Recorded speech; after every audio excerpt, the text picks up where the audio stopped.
Welcome back where we dive deep into gaming's greatest stories. Before we begin our journey into one of the most devastating events in all of gaming lore, I'd appreciate it if you could hit that subscribe button. It helps more than you think, and lets me continue bringing you these epic deep dives into the worlds we love. Today, we journey into the heart of Elden Ring's most catastrophic event, the Shattering. Over the next few hours, we'll uncover how a single night of betrayal shattered an empire, turned gods against each other, and left the lands between in ruins that still echo with the screams of war. We'll explore the machinations of demigods, the clash of armies across scorched battlefields, and the desperate struggles for power that defined an age. So settle in, get comfortable, and let's begin this epic journey through one of gaming's most devastating civil wars. Chapter 1: The Golden Age Before the Fall. Before we can understand the horror of the Shattering, we must first appreciate the majesty of what was lost. The lands between, under Queen Marika, the Eternal's rule had experienced what scholars would later call the Golden Age of the Erd Tree. This was an era of unprecedented prosperity, where the golden light of the Great Tree reached every corner of the realm, bringing order, life, and divine grace to all who dwelt beneath its boughs. Queen Marika, the Eternal, stood at the center of this golden empire, not merely as a ruler, but as a living goddess. She was the vessel of the Elden Ring, that cosmic symbol of order that gave structure to reality itself. Through her divine authority, the laws of existence were written and enforced. Death was held at bay, banished and sealed away, so that those blessed by grace could live in eternal service to the Golden Order. The very concept of mortality had been conquered, or so it seemed. Under Marika's reign, the greater will, that cosmic force from beyond the stars, had found the perfect vessel through which to impose its vision of order upon the world. The Erd Tree, massive beyond comprehension, stretched toward the heavens like a golden spear piercing the sky. Its roots delved deep into the earth, spreading the influence of the Golden Order to every corner of the lands between. From these roots, the blessed would return upon death, reborn in eternal service to the divine hierarchy that Marika had established. The architecture of this golden age was magnificent to behold. Leyndell, the royal capital, rose like a crown of gold and marble beneath the Erd Tree's protective embrace. Its towers and ramparts gleamed with divine light, while the streets bustled with merchants, nobles, and clergy, all united in their devotion to the Golden Order. The very stones of the city seemed to pulse with holy energy, creating an atmosphere where miracles were commonplace and the boundaries between the mundane and divine grew thin. In those halcyon days, the demigod children of Queen Marika walked among mortals like living legends. Each possessed powers that bordered on the incomprehensible, yet they were bound by the same cosmic hierarchy that governed all existence. Godwyn the Golden, firstborn and heir apparent, embodied everything noble about the Golden Order. His presence alone could calm storms and heal the sick, while his wisdom in matters of statecraft made him beloved by nobles and commoners alike.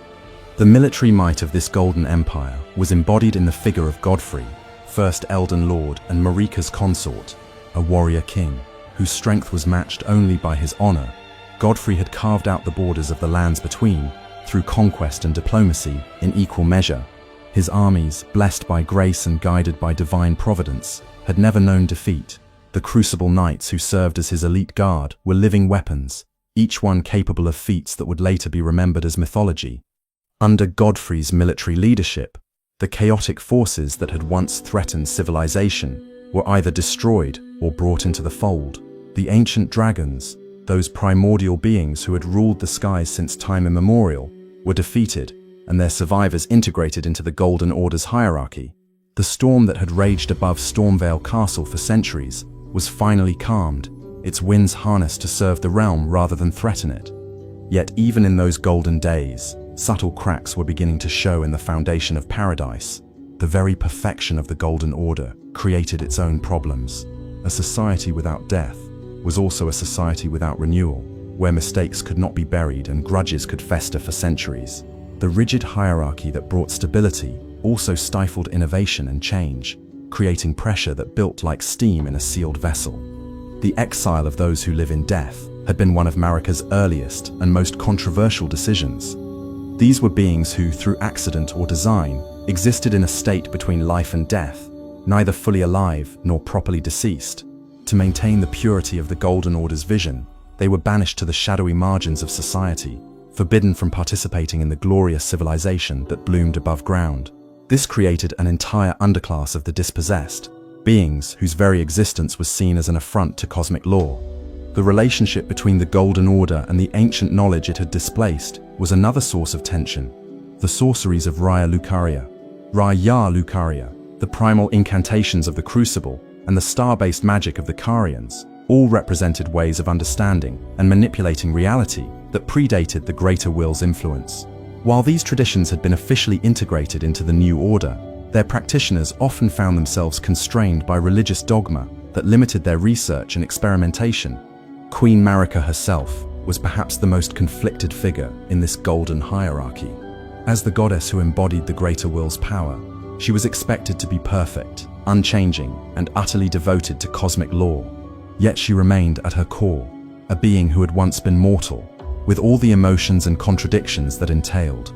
Her love for her children, her political calculations, and her growing understanding of the true cost of eternal order created internal conflicts that she could share with no one.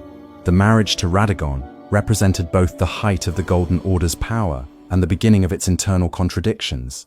Radagon, the red-haired champion who had conquered the Academy of Raya Lucaria through force of arms, brought new territories and knowledge into Marika's empire. Yet his arrival also marked the beginning of Godfrey's decline in favor, creating resentments and rivalries that would echo through the generations. The twins born of this union, Miquella and Malenia, were both blessed and cursed from birth. Miquella, despite his divine nature, remained trapped in the body of a child, his power constrained by physical limitations that should not have affected a demigod. Malenia bore within her the scarlet rot, a cosmic plague that turned her divine strength into a double-edged sword, capable of destroying everything she sought to protect. These afflictions were symptoms of a deeper malady affecting the Golden Order itself, the signs that perfect order was creating its own form of corruption. As the Golden Age reached its zenith, few could have predicted the catastrophe that was approaching. The festivals and ceremonies continued, the Erdtree's light burned as brightly as ever, and the demigods went about their duties with all the confidence of beings who believed themselves eternal. Yet beneath the surface, the forces that would soon tear the realm apart were already in motion, set into place by the very perfection that the Golden Order had achieved. The stage was set for the greatest tragedy in the history of the lands between, a catastrophe that would begin with a single night of violence and end with the shattering of reality itself. Chapter 2. The Seeds of Conspiracy. The first whispers of rebellion began not in the taverns of commoners or the camps of dissatisfied soldiers, but in the highest circles of power, where the children of gods plotted against the very order that had given them birth. The conspiracy that would ultimately bring down the Golden Order was years in the making, a web of relationships and grievances, so complex that even its primary architects could not have foreseen all of its consequences. At the center of this web stood Rani the Witch, though she was not yet known by that title during the early stages of her plotting. Born Lunar Princess Rani, she was the daughter of Radagon and Queen Renala of Caria, a being whose divine heritage granted her access to powers that transcended the boundaries between sorcery and divine grace. From her earliest days, Rani had demonstrated an independence of thought that troubled those responsible for maintaining cosmic order. Unlike her half-siblings, who seemed content to accept their roles within the existing hierarchy, Rani questioned everything.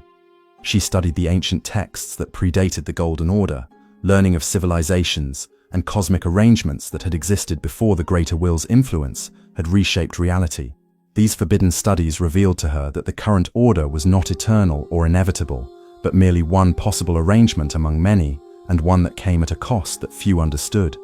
The revelation that shaped Rani's revolutionary philosophy came through her research into the nature of the Greater Will itself. Through careful study of ancient star charts and stellar movements, she discovered that the cosmic entity that governed their world was not the benevolent force that Golden Order theology portrayed, but a form of existence so alien to mortal comprehension that its very presence warped reality around it. The order it imposed was not born of wisdom or compassion, but of an utterly foreign logic that treated all life as components in some vast, incomprehensible mechanism. This understanding filled Rani with a cold fury that would burn for decades. The realization that her entire civilization was essentially an elaborate prison, designed to serve the needs of an entity that viewed them as tools rather than individuals, transformed her from a curious princess into a determined revolutionary. Yet she was far too intelligent to act rashly or alone. The powers arrayed against any challenge to the cosmic order were too vast for any single being to overcome, no matter how gifted. Instead, Rani began the slow work of building a network of allies and assets, drawing upon relationships forged in childhood and new connections made through careful cultivation. Her first and most important recruit was her shadow, Blade the half-wolf, a being created by the greater will itself to serve as her protector and, if necessary, her executioner. The irony of turning one of the greater will's own creations against its interests was not lost on Rani, and she took particular pleasure in slowly corrupting Blade's loyalty away from his cosmic programming. The process of winning Blade to her cause required years of patient work. The half-wolf's nature made him inherently loyal to Rani as an individual, but also bound him to the greater will's ultimate authority. Rani had to carefully navigate this contradiction, gradually revealing to him the true nature of their cosmic situation, while providing him with alternative sources of meaning and purpose. The relationship that developed between them was one of genuine affection and mutual respect, making the tragedy of Blade's eventual fate all the more poignant. Rani's second crucial ally came from an unexpected source: the ancient society of Nox, the Eternal City that had been banished underground for their own rebellion against the Golden Order centuries earlier. The Nox had developed technologies and techniques that operated outside the boundaries of conventional magic, drawing their power from sources that predated the greater will's influence. Their knowledge of how to create artificial beings and manipulate the fundamental forces of existence would prove essential to Rani's plans. The relationship between Rani and the Nox was one of mutual benefit rather than simple alliance. The underground dwellers provided her with access to forbidden knowledge and technologies, while she offered them something they had lost in their exile: hope for eventual revenge against the cosmic order that had cast them down. The specific techniques that the Nox shared with Rani would later allow her to create the black knives that would pierce the divine flesh of gods themselves. Perhaps the most disturbing aspect of Rani's conspiracy was her recruitment of agents from within the Golden Order's own ranks. The Black Knife assassins who would carry out the actual murders were Numen women, the same divine race to which Queen Marika herself belonged. These were not desperate outcasts or foreign agents, but beings who had been raised within the heart of the system they would eventually betray. The process by which these women were turned from faithful servants into willing assassins reveals the depth of corruption that existed within the Golden Order's seemingly perfect facade. Each had experienced personal losses or witnessed injustices that the cosmic hierarchy's rigid structure could not address. Some had lost loved ones to the arbitrary classifications that determined who was worthy of grace and who was condemned to exile. Others had been passed over for advancement despite their abilities, watching lesser beings receive rewards based on birth rather than merit. Rani understood that the most effective revolutionaries were not those who had always opposed the system, but those who had once believed in it completely and then been betrayed by its promises. She sought out these disillusioned faithful, offering them not just revenge, but a chance to create something genuinely better. The vision she presented was not one of chaos or destruction for its own sake, but of a world freed from the arbitrary constraints of cosmic authoritarianism. The creation of the Black Knives themselves required resources and knowledge that could only be obtained through careful coordination between multiple factions. The metal from which they were forged came from the ruins of Farum Azula, that timeless city where the dragons had once held court. The enchantments that allowed them to sever the connections between soul and body were derived from the Nox's mastery of death magic. The specific targeting that would allow them to bypass divine protections required detailed intelligence about the routines and vulnerabilities of their intended victims. Each element of the conspiracy had to be developed in isolation, with no single participant having complete knowledge of the overall plan. This compartmentalization was necessary both for security and because the full scope of what Rani intended would have been too horrifying for most of her allies to accept. Even those who were willing to kill a god might have balked at the prospect of shattering reality itself. The selection of Godwyn the Golden as the primary target was not arbitrary, but based on careful calculation of maximum psychological impact. As Marika's firstborn and the most beloved of the demigods, his death would strike at the very heart of the Golden Order's mythology. More importantly, Godwyn represented everything noble about the current system. He was kind, just, beloved by his people, and utterly dedicated to preserving the order that had created such prosperity. By destroying someone so fundamentally good, Rani intended to demonstrate that the Golden Order could not protect even its most faithful servants. The message would be clear to all who witnessed the aftermath. If Godwyn the Golden could be murdered in his own bed, then no one was safe, and no amount of devotion to cosmic law could guarantee protection from the forces of change. The timing of the assassination was carefully chosen to coincide with other destabilizing events that Rani had helped orchestrate. Throughout the lands between, her agents had been working to exacerbate existing tensions and create new sources of conflict. Ancient grudges were stirred back to life, trade disputes were escalated into military confrontations, and religious debates were transformed into sectarian violence. This campaign of destabilization served multiple purposes.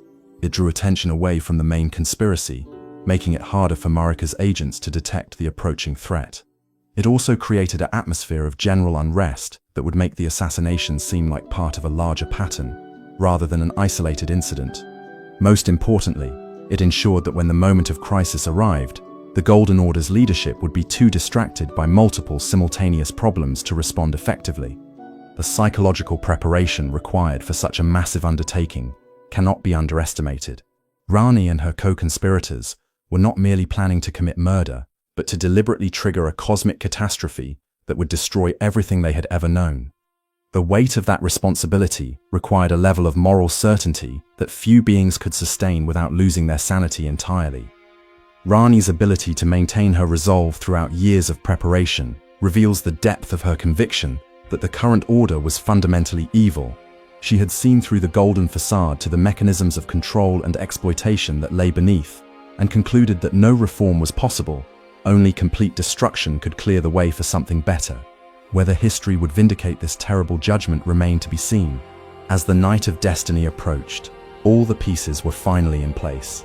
The assassins had been trained and equipped, the targets had been identified and their routines mapped, and the broader campaign of destabilization had reached its culmination. The lands between stood balanced on the edge of an abyss, unaware that the final push was about to come from the very children of the gods they worshipped. The stage was set for the Night of Black Knives, the event that would transform Lunar Princess Rani into Rani the Witch and herald the beginning of the end for the Golden Order. Chapter 3: The Night of Black Knives. The night chosen for the assassination was one of rare celestial alignment, when the stars themselves seemed to conspire against the Golden Order.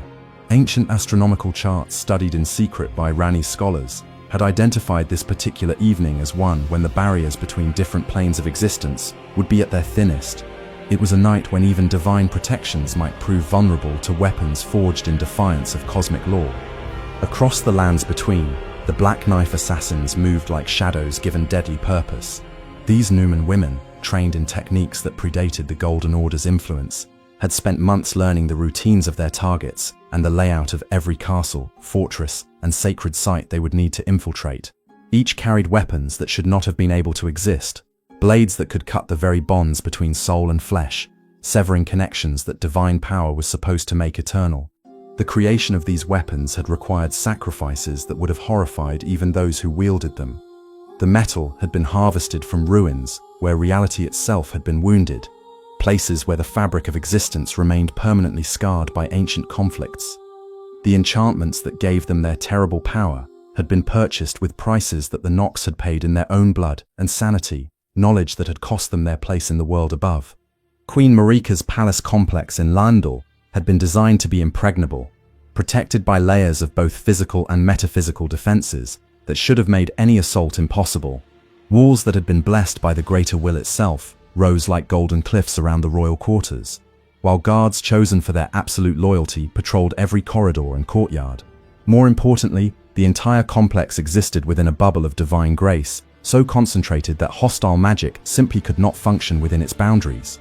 Yet the assassins who approached the palace that night carried weapons and techniques that operated outside the normal categories of magic and mundane force. The Black Knives could cut through divine protections because they had been forged using principles that the greater will had never incorporated into its cosmic order. They were artifacts of rebellion given physical form, tools that existed specifically to violate the laws that governed reality under the current cosmic arrangement. Prince Godwyn the Golden had retired to his chambers following an evening spent in discussion with scholars and diplomats. his mind occupied with plans for further expanding the Golden Order's influence into regions that remained outside its reach.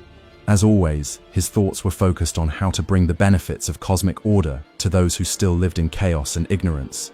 The irony that his death would plunge the entire realm into the very chaos he sought to prevent was one that he would never live to appreciate. The security around Godwyn's quarters was formidable, but not paranoid. In a realm where death itself had been banished and the royal family enjoyed divine protection, assassination was considered virtually impossible. The guards who watched over the palace were more concerned with maintaining ceremonial dignity than preparing for actual combat. They had grown complacent during centuries of peace, never imagining that the greatest threat would come from within the ranks of the blessed themselves. The first Black Knife assassin to penetrate the palace's defenses was a woman whose name has been lost to history, but whose skills in stealth and murder had been honed through decades of secret training. She moved through corridors that should have been impenetrable with the confidence of someone who had studied every stone and shadow for months in advance. The ancient techniques she employed to mask her presence worked not by hiding her from sight, but by convincing the very air around her that she belonged exactly where she was. The enchantments woven into the palace's architecture were designed to detect hostile intent and foreign magic, but they had never been programmed to recognize the specific threat that now stalked through the halls. The Black Knives and their wielders existed in a category that the Greater Will's cosmic order had never contemplated. They were rebels who drew their power from the very act of rebellion itself, making them invisible to detection systems that assumed all power ultimately derived from cosmic authority. When the assassin finally reached Godwyn's chambers, she found the demigod prince in a state of meditation, his consciousness partially withdrawn from his physical form as he communed with the cosmic forces that granted him his divine nature. This spiritual openness, which had been intended to deepen his connection to the Greater Will, instead made him more vulnerable to weapons designed to sever such connections entirely. The black knife that pierced Godwyn's divine flesh was not merely a physical weapon, but a conceptual attack against the very idea of divine immortality. As the blade entered his body, it carried with it the accumulated resentment and rage of every being who had been cast out, exiled, or destroyed by the Golden Order's pursuit of perfect order. The weapon became a conduit for all the chaos and pain that the cosmic hierarchy had attempted to banish from existence. Godwyn's death was not immediate but agonizing, a process that unfolded over minutes rather than seconds, as the power of the black knife worked to unravel the complex metaphysical bonds that held his divine nature together. His immortal essence, suddenly severed from the cosmic order that had sustained it, began to collapse in on itself like a star dying in accelerated time. The golden light that had always emanated from his presence flickered and dimmed, finally guttering out like a candle in a windstorm. Yet even as Godwyn died, the ritual that Rani had designed ensured that his death was incomplete in the most fundamental way possible. The black knife had been enchanted, not just to kill, but to fragment the very concept of death itself. Half of the death that should have claimed Godwyn was instead transferred to Rani herself, killing her original body while leaving her soul free to continue existing in a form that no longer required divine grace or cosmic approval. This division of death between Godwyn and Rani created a metaphysical paradox that would have consequences far beyond what even the conspirators had anticipated. Godwyn's body died while his soul remained trapped in the living world, unable to properly pass into whatever afterlife awaited the blessed. Rani's body died while her soul achieved a form of freedom from cosmic authority that had never before been possible for beings born under the Greater Will's influence. The discovery of Godwyn's corpse the following morning sent shockwaves through every level of Golden Order society. Guards who had served the royal family for centuries found themselves confronting something that their entire worldview had told them was impossible. The firstborn of Queen Marika, the most beloved and protected of all the demigods, lay dead in his own bed with wounds that should not have been able to harm him. The investigation that followed revealed traces of magic and technology that investigators could not identify or classify. The black knife left at the scene bore enchantments that operated according to principles that Golden Order scholars could not understand, let alone counter. The realization that such weapons existed and that they could be wielded against even the most divine targets shattered assumptions that had seemed as eternal as the stars themselves. Word of the assassination spread through the capital with supernatural speed, carried by servants and officials who could not contain their shock and horror. By midday, crowds had gathered outside the palace gates, demanding answers that no one could provide. The psychological impact of Godwyn's death extended far beyond grief for a beloved prince. It represented the destruction of a fundamental belief about how the world worked. For the first time since the establishment of the Golden Order, the common people were forced to confront the reality that even the gods could die. The immortality that had been promised to the faithful suddenly seemed less certain, while the cosmic hierarchy that placed the demigods above ordinary mortals appeared more fragile than anyone had imagined. If Godwyn the Golden could be murdered in his own bed, then what protection could divine grace really offer to anyone? Queen Marika's reaction to her son's death was immediate and devastating. According to those who witnessed her in the hours following the discovery of Godwyn's body, the goddess who had maintained perfect composure through centuries of rule was consumed by a rage that seemed to shake the very foundations of reality. The golden light that normally emanated from her divine presence flickered and twisted, taking on hues that spoke of fury and despair beyond mortal comprehension. The investigation that Marika ordered revealed enough evidence to trace the conspiracy back to its source, though not quickly enough to prevent the consequences that would follow. The Black Knife assassins had not attempted to cover their tracks completely. Indeed, part of Rani's plan required that the conspiracy be discovered, so that the resulting chaos would serve her larger purposes. When Marika learned of her stepdaughter's involvement in the assassination, her rage found a new focus. The betrayal cut deeper than simple murder, because it revealed that the corruption threatening the Golden Order came not from external enemies, but from within the royal family itself. The realization that one of her own children had orchestrated such a devastating attack forced her to confront the possibility that the cosmic order she had worked to establish might be fundamentally flawed. In her grief and anger, Marika made a decision that would echo through the ages. Using the same hammer with which she had forged the Elden Ring, she shattered the cosmic symbol that had given structure and meaning to existence itself. The act was not one of careful deliberation, but of pure emotional release, a mother's scream of anguish given form through divine power. The moment the Elden Ring broke, reality itself convulsed. The golden light that had blessed the lands between for centuries dimmed and flickered, while the laws that governed existence became unstable and unreliable. Magic that had once been predictable became chaotic, while creatures and phenomena that had been held in check by cosmic order suddenly found themselves free to roam and multiply. Radagon, Marika's other self, immediately attempted to repair what she had destroyed. Using the same hammer that had shattered the ring, he tried desperately to piece together the fragments and restore the cosmic order that had given meaning to his existence. But the damage was too great, the fragments too scattered and corrupted by the violence of their breaking. His efforts, though heroic in their persistence, were doomed to failure from the beginning. The Greater Will's response to Marika's act of cosmic vandalism was swift and merciless. The entity that had elevated her to godhood and used her as its vessel for imposing order upon the world could not tolerate such open rebellion. Marika was imprisoned within the Erdtree itself, her divine body crucified upon a rune-carved framework that would hold her until the end of time, or until someone with sufficient power chose to challenge the cosmic hierarchy directly. The punishment extended beyond mere imprisonment. The Greater Will withdrew its active support from the Golden Order, leaving the various institutions and hierarchies that had depended upon divine backing to fend for themselves. The grace that had blessed the faithful became inconsistent and unreliable, while the protection that had shielded the realm from external threats began to weaken and fail. The shattering of the Elden Ring had one final crucial consequence: the creation of the Great Runes. These fragments of cosmic power, each containing a portion of the original ring's authority, scattered across the lands between like seeds of chaos. They were drawn to those with the strength and ambition to claim them, the demigod children of Marika, who possessed the divine nature necessary to bear such tremendous power. Each great rune that found a new bearer transformed both the holder and their domain in ways that reflected their fundamental nature.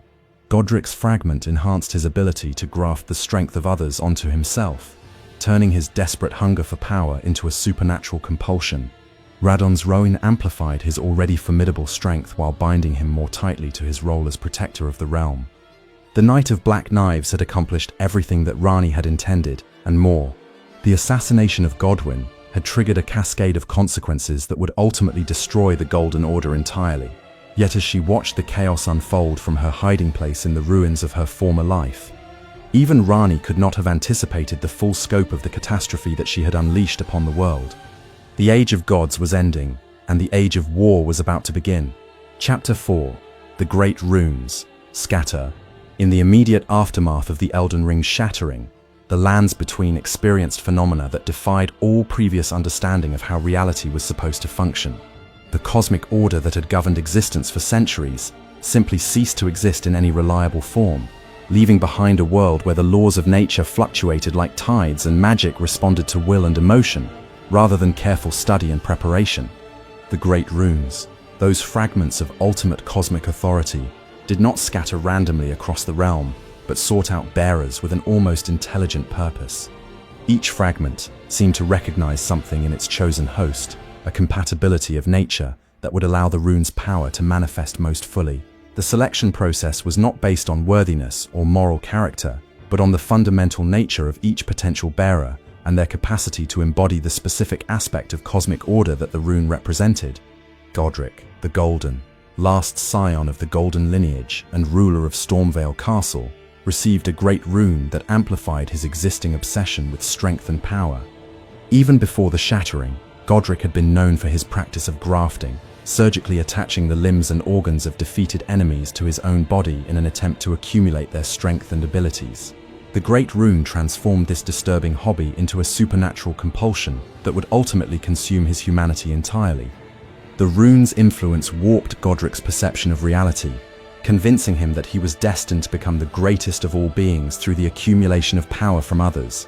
Every victory in battle became an opportunity to harvest new strength, while every defeat was simply proof that he had not yet grafted enough limbs, organs, or abilities to achieve his true potential. The once noble demigod gradually transformed into something that could barely be called human, a writhing mass of stolen flesh held together by divine power and desperate ambition. Stormveil Castle itself became a reflection of its master's corruption. The ancient fortress, which had once stood as a symbol of noble resistance against chaos, was transformed into a charnel house, where Godric's followers competed to provide their lord with ever more exotic grafting materials. The grafted scions who served as his elite guards were volunteers who had willingly sacrificed their own humanity in hopes of earning their master's favor and perhaps receiving a portion of his stolen strength. General Radahn, the mightiest warrior of his generation, found his great rune's power both blessing and curse.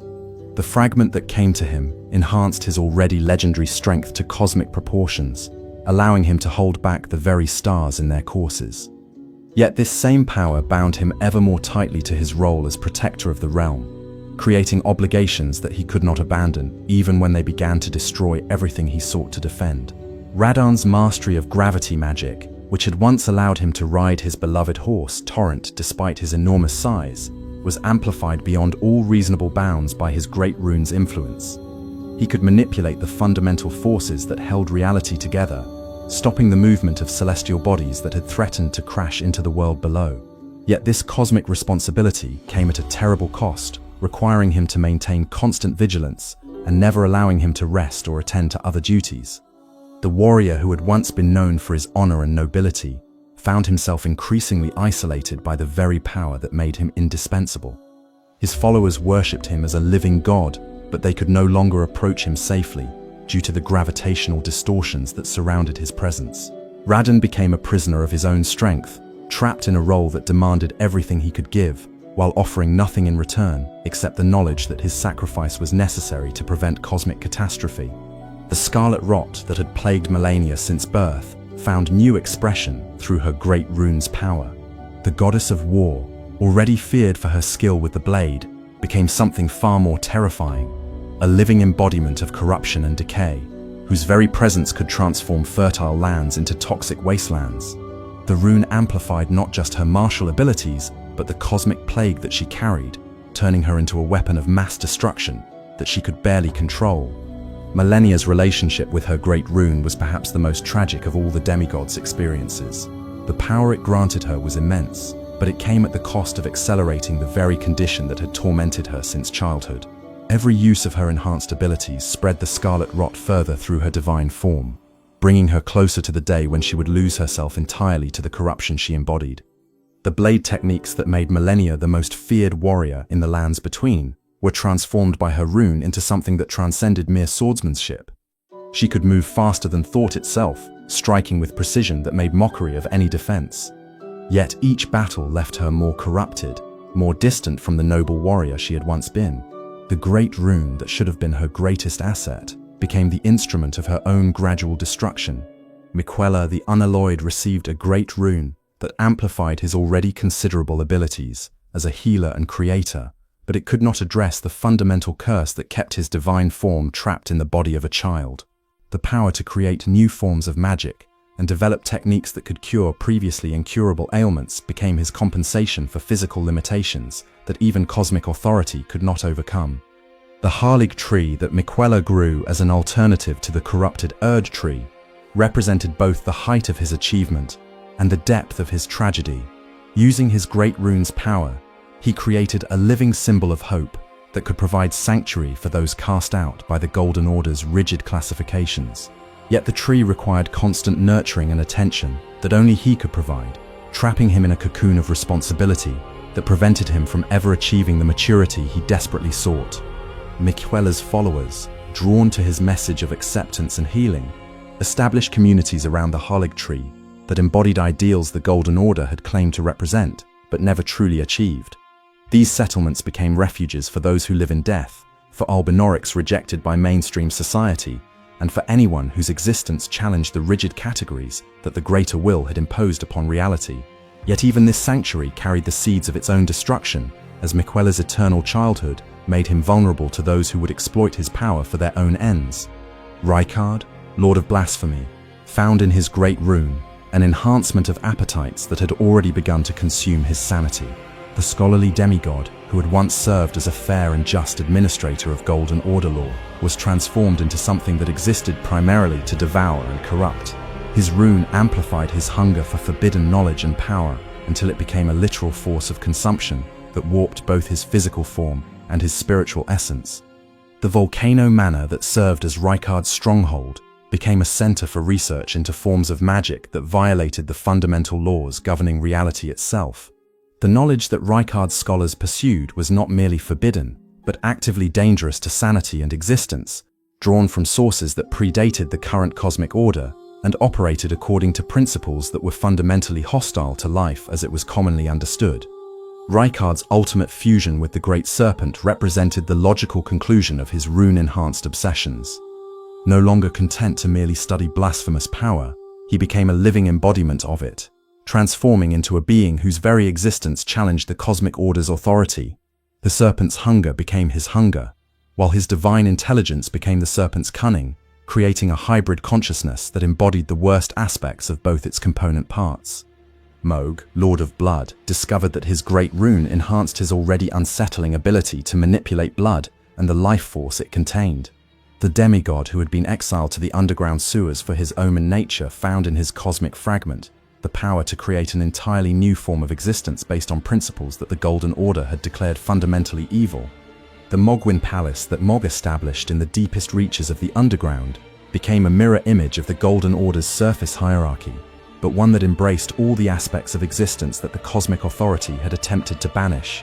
Blood magic, transformation, and the worship of outer gods found expression in rituals that challenged the very foundations of reality as it had been structured by the Greater Will.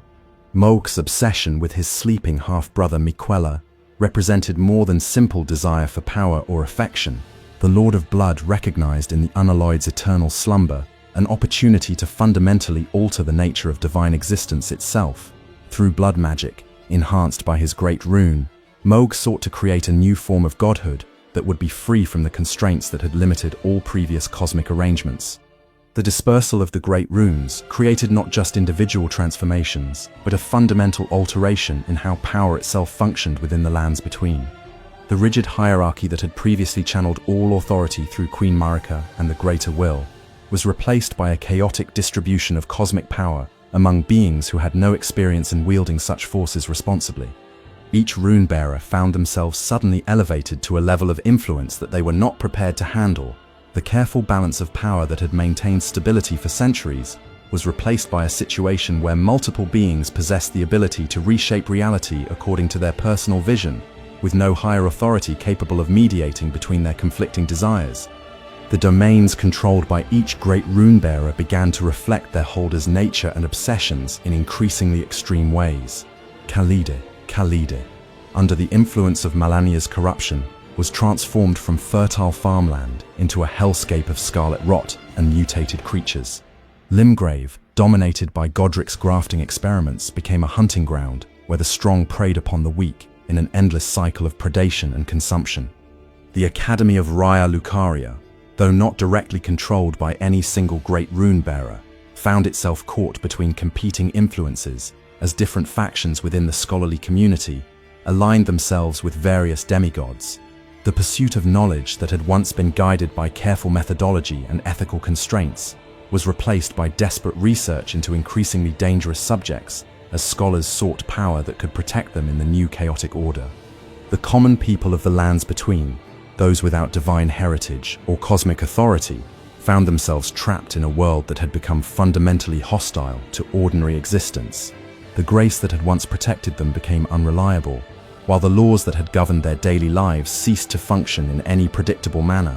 Many communities simply collapsed as their social structures could not adapt to the rapid changes occurring around them. Those who survived the initial chaos often did so by pledging allegiance to one of the great rune-bearers, trading their freedom for protection in a feudal arrangement that was far more desperate and brutal than anything that had existed during the Golden Age.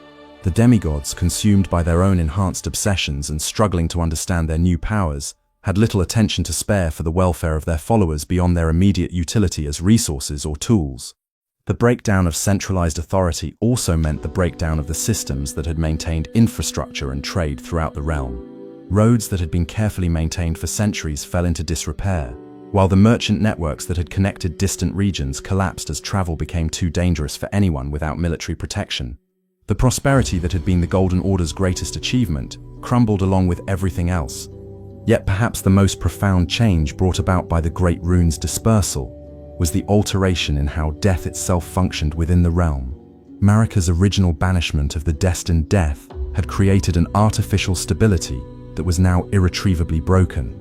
Death returned to the lands between, but in forms that were chaotic and unpredictable, no longer governed by any cosmic law or divine will. Some areas became places where death was impossible, creating prisons of eternal suffering for those trapped within them. Other regions saw death become so commonplace that the very concept of individual existence began to lose meaning. The careful balance between life and death that had defined the Golden Age was replaced by extremes that made normal existence increasingly difficult to maintain. The Great Runes themselves began to exert influences that extended far beyond their immediate bearers. The fragments of cosmic power seemed to possess a form of consciousness that sought to maximize their own influence and authority. They whispered to their bearers, encouraging actions and decisions that would increase their power, even when such choices were clearly destructive to everything else. This gradual corruption of the great rune-bearers would prove to be one of the most significant factors in transforming what might have been a brief period of instability into a prolonged catastrophe. Each demigod found themselves increasingly unable to make rational decisions as their cosmic fragments pushed them toward ever more extreme expressions of their fundamental nature. The stage was now set for the conflicts that would define the Shattering proper, a series of wars and betrayals that would pit the enhanced demigods against each other, in struggles that would make the initial chaos seem like a mere prelude to the real devastation that was yet to come. Chapter 5: The First Conflicts. The early battles of the Shattering were not grand campaigns or carefully planned military operations, but desperate clashes born from confusion, fear, and the sudden absence of any authority capable of maintaining order. In the weeks following the Elden Ring's destruction, the various factions that had once been united under Marika's rule found themselves adrift in a world where the fundamental rules of existence had become unreliable and dangerous. The first significant conflict erupted between the forces loyal to Godric and those who served under Radahn's banner. What began as a territorial dispute over control of the roads connecting Limgrave to Caelid quickly escalated into something far more destructive, as both sides discovered that their enhanced powers made conventional warfare obsolete. The battles that followed would serve as a grim preview of how conflicts between great rune-bearers would unfold throughout the coming years. Godric, still early in his transformation, but already beginning to show signs of the grafting obsession that would eventually consume him, viewed the chaos following the Shattering as an opportunity to prove his worthiness as a ruler. The Great Rune's influence had not yet completely warped his judgment, and he retained enough of his original personality to believe that victory in battle would demonstrate his right to inherit his grandmother's empire. His forces marched south with confidence, expecting to find in Radahn a worthy opponent who would provide the kind of glorious victory that legends were made of. Radahn, meanwhile, was struggling with the cosmic responsibilities that his great rune had thrust upon him. The need to constantly maintain the stellar arrangements that prevented catastrophic asteroid impacts left him with little attention to spare for military planning or political maneuvering. His forces were defensive by necessity, focused primarily on protecting the people of Kaleid from the various cosmic threats that had been unleashed by the Elden Ring's destruction.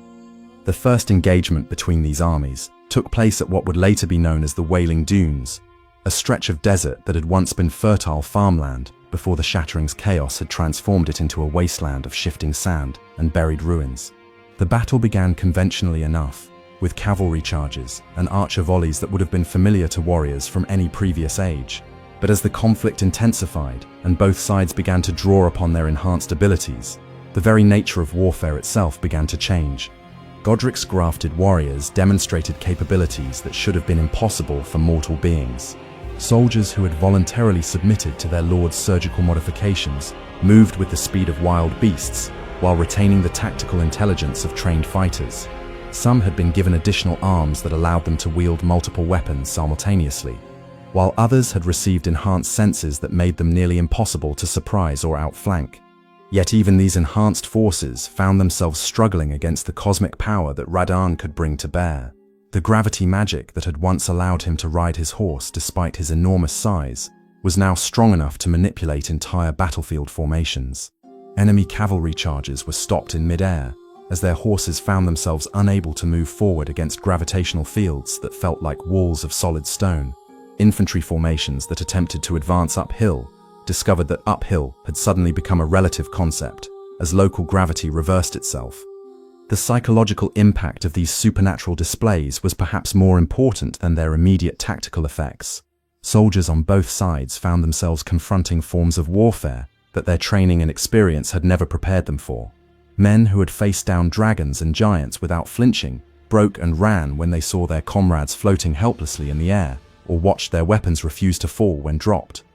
The battle's climax came when Godrick himself entered the fray, his partially grafted form already beginning to show the mutations that would eventually transform him into something barely recognizable as human.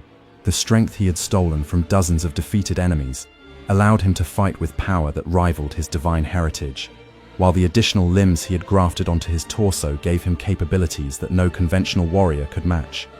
Yet even Godrick's enhanced abilities proved insufficient against an opponent who could manipulate the fundamental forces of existence itself. Radahn's gravity magic allowed him to fight while effectively ignoring many of the physical laws that constrained other combatants. He could strike from impossible angles, move faster than should have been physically possible, and generate force impacts that had nothing to do with muscle strength or weapon weight. The duel between these two great rune-bearers lasted for hours, transforming the immediate battlefield into a landscape that resembled something from a nightmare. Godrick's desperate attempts to match his opponent's cosmic power led him to graft new limbs and organs onto himself in the middle of combat, using the bodies of fallen soldiers as raw material for increasingly desperate modifications. Radahn's responses created gravitational anomalies that would persist for decades, areas where the normal relationships between mass and acceleration simply no longer applied. The battle ended not with one side's decisive victory, but with both armies' mutual exhaustion and horror at what they had witnessed. Godrick's forces retreated to Stormvale Castle, their lord's condition now so altered by his battlefield grafting that many of his own soldiers could barely recognize him. Radahn's army withdrew to secure positions in Kaleid, their general's power now so amplified by cosmic responsibility that he could no longer safely interact with ordinary mortals. The strategic outcome of the conflict was inconclusive, but its broader implications were devastating. Word of the battle spread throughout the lands between, with disturbing speed, carried by deserters, refugees, and the few merchants brave enough to travel the increasingly dangerous roads. The descriptions they brought back painted a picture of warfare that was fundamentally different from anything that had existed during the Golden Age. Other great rune-bearers, observing the results of this first major engagement, began to recalculate their own military strategies. The conventional armies and tactics that had been sufficient for maintaining order during the previous era were clearly inadequate for conflicts between beings who possessed fragments of cosmic power. New forms of warfare would be required, along with new types of soldiers capable of surviving in environments where reality itself had become a weapon. Malenia, watching from her stronghold in the Halictree's shadow, began to understand that her own martial abilities would need to be enhanced if she hoped to survive the conflicts that were clearly approaching. The scarlet rot that had always been her greatest weakness might instead become her greatest weapon if she could learn to control and direct its spread rather than simply endure its effects. Rykard, observing from his volcanic fortress, saw in the chaos an opportunity to test the forbidden knowledge that his scholars had been developing. The breakdown of cosmic order meant that forms of magic and technology that had previously been suppressed by divine authority could now be employed without fear of immediate retribution. The blasphemous experiments that had been theoretical exercises could become practical weapons. Mogtoth, ruling from the depths of the underground, recognized that the surface world's descent into chaos might provide opportunities for his own blood-based cult to expand its influence. The social bonds and religious structures that had previously held communities together were weakening, creating openings for alternative forms of organization based on principles that the Golden Order had rejected. Perhaps most importantly, the failure of conventional military forces to achieve decisive results in the first major engagement convinced many of the smaller factions that survival would require new alliances and strategies. The neat divisions of loyalty that had characterized the Golden Age began to blur as noble houses, military orders, and scholarly institutions found themselves forced to choose between competing visions of what should replace the shattered cosmic order. The Academy of Raya Lucaria became a particular focus of these political maneuverings, as various factions recognized that the sorcerer's knowledge and magical capabilities would be essential assets in any future conflicts. The scholars who had once been content to pursue knowledge for its own sake found themselves courted by military leaders who offered protection in exchange for magical support. Queen Leyndell, still mourning the loss of her marriage to Radagon and struggling with the psychological trauma that had accompanied his departure, found her academy increasingly divided between those who supported her daughter Rani's revolutionary goals and those who sought to maintain some form of independence from the emerging conflicts. The ancient institution that had been a center of learning and discovery for centuries was transforming into something that resembled a military research facility. The economic consequences of the first conflicts were almost as significant as the military outcomes. The trade routes that had connected the various regions of the lands between became increasingly dangerous as armies moved back and forth, and magical anomalies made travel unpredictable. Merchants who had once moved freely between kingdoms found themselves forced to choose sides or abandon their routes entirely. The agricultural systems that had sustained the realm's population during the Golden Age began to break down as farmers fled their fields, and the magical chaos created unpredictable growing conditions. Some regions experienced supernatural fertility that produced crops of impossible size and potency, while others became barren wastelands where nothing could grow. The careful balance between production and consumption that had been maintained for centuries collapsed along with everything else. Religious institutions faced their own crises as the theological foundations of Golden Order doctrine became increasingly difficult to maintain in the face of obvious divine conflict. Priests who had preached about the eternal stability of cosmic law found themselves unable to explain why reality itself had become unreliable. Many abandoned their posts entirely, while others adapted their teachings to accommodate the new realities of existence in a world where gods fought each other like mortal kings. The first conflicts of the Shattering had demonstrated that the coming war would be unlike anything the world had ever experienced. The enhanced powers of the great rune bearers made conventional victory impossible, while the breakdown of cosmic order meant that even survival could not be guaranteed. As each faction retreated to consolidate their strength and develop new strategies, the stage was set for conflicts that would be even more destructive and transformative than anything that had yet occurred. The age of gods fighting like mortals was about to give way to an age of mortals being forced to fight like gods, with consequences that none of them were prepared to face. Chapter 6: The War of Demigods.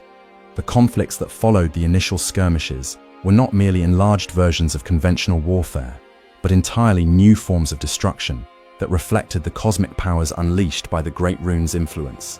As each demigod came to understand the true extent of their enhanced abilities, they also began to grasp the terrible responsibility that such power entailed. The wars that erupted across the lands between would test not only their military capabilities, but their fundamental understanding of what it meant to exist as beings caught between mortality and divinity. Malenia's first major campaign began as an attempt to secure safe passage for refugees fleeing the chaos in Limgrave and eastern Caelid. The goddess of war had initially hoped to avoid direct confrontation with her siblings, focusing instead on protecting those who could not protect themselves. Her forces moved with disciplined precision, establishing temporary camps and supply lines that could evacuate civilians from areas where reality had become too unstable for normal existence. Yet the very nature of Malenia's power made peaceful solutions increasingly difficult to maintain. The scarlet rot that she carried with her was not simply a disease, but a force of cosmic transformation that operated according to its own alien logic. Areas where her army camped for more than a few days began to show signs of corruption, as the rot spread through soil and water sources with supernatural persistence. The transformation of these landscapes was not merely destructive, but actively hostile to existing life forms. Plants that had grown in contaminated soil developed properties that made them toxic to both animals and humans, while water sources became breeding grounds for organisms that existed in states between life and death. The refugees that Malenia sought to protect often found themselves forced to flee again, as the areas where they had sought shelter became uninhabitable. The psychological impact of watching the world around them transform was perhaps more devastating than the physical effects of the corruption itself. Communities that had survived the initial chaos of the Shattering found their hard-won stability undermined by changes that no amount of determination or cooperation could resist. The slow spread of the rot became a constant reminder that even their savior was, in some fundamental way, their destroyer as well. Malenia's recognition of this terrible irony drove her to seek increasingly desperate solutions. She began to push herself harder in combat, hoping that decisive victories might allow her to establish secure zones quickly enough that the rot would not have time to spread. Yet each battle required her to draw more heavily upon her great rune's power, accelerating the very corruption she sought to contain. The culmination of this downward spiral came during her invasion of Caelid, where she encountered Radon's forces in what would become known as the Battle of Aeonia. The confrontation was not planned by either side, but arose from a series of miscommunications and strategic miscalculations that placed two of the most powerful demigods in direct opposition, when both were already operating at the limits of their control. Radon, still struggling to maintain the cosmic responsibilities that prevented stellar catastrophes, could not afford to abandon his position to avoid the approaching conflict. His duty to hold back the stars required him to remain in a specific location where the gravitational forces he generated could maintain the delicate balance that kept celestial bodies from crashing into the world below. Malenia's army, seeking to establish a secure corridor for refugee evacuation, had no choice but to pass through the same region. The battle that followed was less a military engagement than a collision between cosmic forces that happened to be embodied in divine beings. Radon's gravity magic allowed him to fight while manipulating the fundamental structure of space itself, creating localized distortions that made conventional tactics irrelevant. Malenia's speed and precision, enhanced by her great rune's power, allowed her to strike from angles that should have been impossible, while moving faster than most observers could track. Yet it was not their martial skills but their cosmic burdens that ultimately determined the battle's outcome. Radon, forced to divide his attention between combat and his stellar responsibilities, could not bring his full power to bear against his opponent. Malenia, driven by the knowledge that prolonged conflict would spread her corruption further, made the desperate decision to unleash the full power of the Scarlet Rot in a single devastating attack. The bloom of Aeonia that resulted from this decision was not merely an explosion, but a fundamental alteration of reality itself within a massive radius. The rot that Malenia released operated not just as a disease, but as a transformative force that rewrote the basic properties of matter and energy within the affected area. Everything touched by the bloom was changed on a molecular level, creating new forms of existence that belonged neither to the categories of life nor death. Radon, caught at the center of this cosmic transformation, was simultaneously destroyed and preserved by the rot's influence. His divine nature prevented him from dying in any conventional sense, but the corruption that spread through his being drove him to a form of madness that was both more and less than simple insanity. The general, who had once been known for his honor and nobility, became a mindless force of destruction. his cosmic power now directed solely toward maintaining the stellar arrangements that his conscious mind could no longer comprehend. The landscape of Caelid itself became a testament to the battle's devastation. The fertile farmland that had once fed much of the Eastern realm was transformed into a hellscape of scarlet corruption, where mutated creatures roamed between pools of toxic waste. The very air became dangerous to breathe for ordinary mortals, while the water sources carried contamination that could spread to distant regions through underground channels. Yet perhaps the most tragic consequence of the battle was its effect on Malenia herself. The effort required to generate the bloom of Aenia had pushed her rot-cursed nature beyond any previous limits, accelerating her own corruption to the point where she could no longer maintain her original form. The goddess of war, who had once been considered the most beautiful of all the demigods, was transformed into something that retained her deadly grace while embodying the very corruption she had unleashed upon the world. The news of what had occurred at Athionia spread throughout the lands between with the speed of wildfire, carried by the few survivors who had witnessed the battle from a safe distance. The descriptions they brought back painted a picture of warfare that transcended any previous understanding of what combat between divine beings might entail. The realization that such forces could be unleashed by the great rune bearers forced every other faction to reconsider their own strategies and capabilities. Godric, observing the devastation from his fortress at Stormvale, became convinced that his own grafting experiments were insufficient preparation for conflicts of such magnitude. The additional limbs and organs he had accumulated from defeated enemies, impressive as they seemed by conventional standards, were clearly inadequate for warfare against opponents who could rewrite the laws of existence itself. His response was to intensify his grafting activities, to the point where his original form became almost unrecognizable beneath layers of stolen flesh and borrowed strength. The process of extreme grafting that Godric now pursued went far beyond anything he had previously attempted. Rather than simply attaching new limbs or organs to his existing form, he began to fundamentally alter his body's structure to accommodate abilities and characteristics that had never been intended for humanoid beings. Dragon heads provided him with breath weapons, while additional torsos gave him the ability to fight in multiple directions simultaneously. Yet each modification also moved him further away from any coherent sense of individual identity. The consciousness that had once been Prince Godric became increasingly fragmented as his brain struggled to process sensory input and motor control for a body that violated every principle of natural organization. The ruler who had once been respected for his political acumen became something that could barely maintain a conversation with his own subordinates. Rykard, watching from Mount Gelmir, saw in the cosmic devastation an opportunity to test the most extreme applications of the blasphemous knowledge his scholars had been developing. The breakdown of natural law that had occurred at Apionia suggested that even greater violations of cosmic order might be possible for those bold enough to attempt them. The experiments that had previously been limited by fear of divine retribution could now proceed without constraint.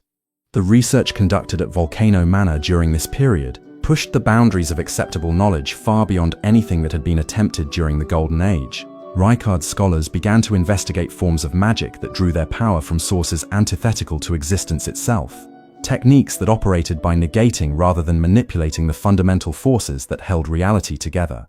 The servants and followers who supported this research found themselves changed by their exposure to blasphemous knowledge in ways that made return to normal existence impossible.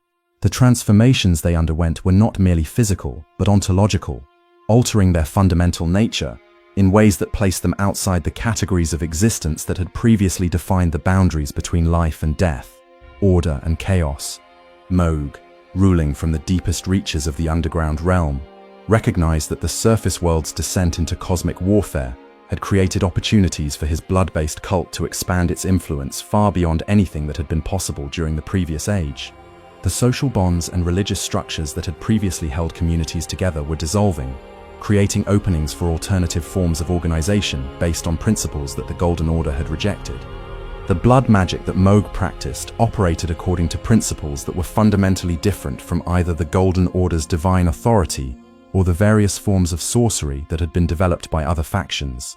Rather than seeking to impose order upon chaos or to manipulate existing forces, blood magic sought to create entirely new forms of existence that transcended the traditional boundaries between individual beings.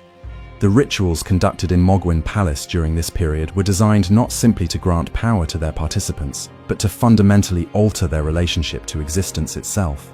Followers who underwent the blood baptism found themselves bound together in ways that made individual identity increasingly irrelevant, while their enhanced abilities came at the cost of independence and free will. The underground war that erupted between Moga's blood dynasty and various other factions created a new front in the Shattering that was even more brutal and destructive than the surface conflicts. The confined spaces and limited resources of the underground realm meant that battles were fought with an intensity and desperation that matched the cosmic warfare above, while adding layers of claustrophobic horror that made survival as much a matter of psychological endurance as physical capability. As the various factions retreated to consolidate their strength and develop new strategies, it became clear that the Shattering had evolved far beyond anything that could be resolved through conventional military victory. Each great rune bearer had become something that transcended their original nature, transformed by cosmic power into beings whose very existence challenged the fundamental categories that had previously defined reality. The War of Demigods was revealing itself to be not simply a conflict between competing claimants to political authority, but a struggle between different visions of what existence itself should become. The outcome would determine not just who ruled the lands between, but what kind of reality would be possible for any form of life that survived the coming devastation. Chapter 7: Allies and Betrayals. The middle period of the Shattering was characterized not by grand battles or cosmic confrontations, but by the complex web of alliances and betrayals that emerged as each faction sought to gain advantage through diplomacy and treachery, rather than direct force. The devastating conflicts that had marked the early stages of the war had demonstrated that none of the great rune bearers possessed sufficient power to achieve decisive victory through military action alone. Success would require the careful cultivation of allies, the manipulation of enemies, and the willingness to sacrifice principles for temporary advantage. Rani the Witch, operating from the shadows since her successful assassination of Godwyn, had spent the intervening years building a network of agents and allies that stretched across multiple realms and dimensions. Her revolutionary goals required not just the destruction of the current cosmic order, but the creation of new structures that could exist independently of the greater will's influence. This ambitious program demanded resources and knowledge that no single faction could provide. The most significant alliance that Rani forged during this period was with the ancient civilization of the Eternal Cities, those underground realms that had been banished from the surface world for their own rebellion against divine authority centuries earlier. The Nox possessed technologies and techniques that operated outside the boundaries of conventional magic, drawing their power from sources that predated the greater will's influence on the world. The relationship between Rani and the Nox was complex, built on mutual benefit rather than simple trust. The underground dwellers provided her with access to forbidden knowledge and technologies, including the techniques that had allowed her to create the black knives that pierced divine flesh. In exchange, Rani offered them something they had lost in their exile: hope for eventual return to the surface world, and revenge against the cosmic order that had cast them down. The specific knowledge that the Nox shared with Rani included the secrets of creating artificial beings that could exist independently of divine grace or cosmic authority. These constructs, fashioned from materials that had never been touched by the greater will's influence, could serve as agents and soldiers in conflicts where normal beings would be detected or corrupted by opposing forces. Yet the alliance with the Nox also exposed Rani to forms of corruption that were different from but equally dangerous as the cosmic taint she sought to escape. The underground civilizations had spent centuries developing philosophies and technologies based on rejection and negation rather than creation and affirmation. Their knowledge came with psychological costs that gradually altered the thinking patterns of those who studied it too deeply. Bladid the half-wolf, Rani's most loyal companion, began to show signs of the internal conflict that would eventually destroy him during this period. His fundamental nature as a creation of the greater will made him inherently hostile to the very goals that Rani pursued. Yet his personal loyalty to her as an individual created contradictions that his consciousness could not resolve. The careful balance that had allowed him to serve two masters simultaneously was breaking down under the pressure of increasingly irreconcilable demands. The tragedy of Bladid's situation was that he understood perfectly what was happening to him, yet could not alter the course of events. His devotion to Rani was genuine and freely chosen, but it was gradually tearing apart the cosmic programming that defined his essential nature. Each act of loyalty to her revolutionary cause pushed him closer to the madness that would eventually claim him entirely. Rani's response to her companion's deteriorating condition revealed both her strategic brilliance and her emotional limitations. She understood that Blade's internal conflict made him increasingly unreliable as an agent, yet she could not bring herself to end his suffering through direct action. Instead, she began to assign him missions that would keep him away from the most sensitive aspects of her planning, effectively beginning the process of separation that would spare them both the pain of a more dramatic confrontation. Meanwhile, the Academy of Raya Lucaria had become a crucial battleground for influence, as various factions sought to gain access to its vast repositories of magical knowledge and its community of skilled sorcerers. Queen Renala, still struggling with the psychological trauma caused by Radagon's departure, found her institution increasingly divided between those who supported her daughter Rani's revolutionary goals and those who sought to maintain some form of independence from the emerging conflicts. The internal politics of the Academy were complicated by the presence of Renala's Great Rune, which had granted her immense power over the fundamental forces of rebirth and transformation, but had also amplified the psychological damage caused by her husband's betrayal. The ability to reshape the basic properties of existence was both a tremendous asset and a dangerous liability when wielded by someone whose judgment had been compromised by grief and madness. The scholars who remained loyal to Renala found themselves caught between their respect for her past achievements and their growing concern about her current mental state. The magical experiments she conducted in her private chambers often violated basic principles of safety and ethics, while her public statements became increasingly disconnected from observable reality. Yet her power was so great that none of her followers dared to challenge her directly, creating an atmosphere of fearful compliance that stifled the intellectual creativity that had once made the Academy famous. Radagon, trapped within his role as the other half of Queen Marika's divine nature, found himself increasingly isolated from the political maneuvering that characterized this period of the conflict. His desperate attempts to repair the shattered Elden Ring required constant attention and energy, leaving him little capacity for the diplomatic negotiations that might have preserved some form of cosmic order. The irony of Radagon's situation was that his efforts to restore the broken cosmic symbol were actually making the overall situation worse. Each attempt to force the scattered fragments back together created new instabilities and contradictions that rippled outward through reality itself. The great runes that had been distributed among the demigods were not simply pieces of a broken whole, but had become autonomous sources of power that actively resisted reintegration. The cosmic forces that Radagon was attempting to manipulate had been fundamentally altered by their separation and by the influences they had absorbed from their various bearers. Godric's rune had been contaminated by his grafting obsessions, while Millennia's fragment carried the taint of the scarlet rot that had consumed her. Any attempt to rebuild the Elden Ring using these corrupted materials would create a cosmic order that embodied all the worst aspects of the current chaos. Yet, Radagon's nature as the embodiment of order and loyalty made it impossible for him to abandon his efforts, even when their futility became obvious to everyone else. His determination to fulfill his cosmic duty had become a form of madness that was perhaps more tragic than any of the other transformations that had befallen the demigods during the Shattering. The most unexpected alliance of this period formed between certain factions within Rykard's blasphemous research network and elements of Mohg's blood cult. These groups had little in common beyond their shared opposition to the greater will and their willingness to employ techniques that violated fundamental principles of existence. Yet this common ground proved sufficient to establish cooperation agreements that would have significant consequences for the later stages of the conflict. The knowledge exchange between these factions produced hybrid techniques that combined the worst aspects of both blood magic and blasphemous sorcery. Rituals that had previously been limited by the practitioner's adherence to either blood-based or serpent-based mysticism were enhanced by incorporating elements from both traditions, creating forms of magic that were more powerful and more dangerous than anything either group had developed independently. The practitioners who participated in these hybrid experiments found themselves changed in ways that made their previous transformations seem minor by comparison.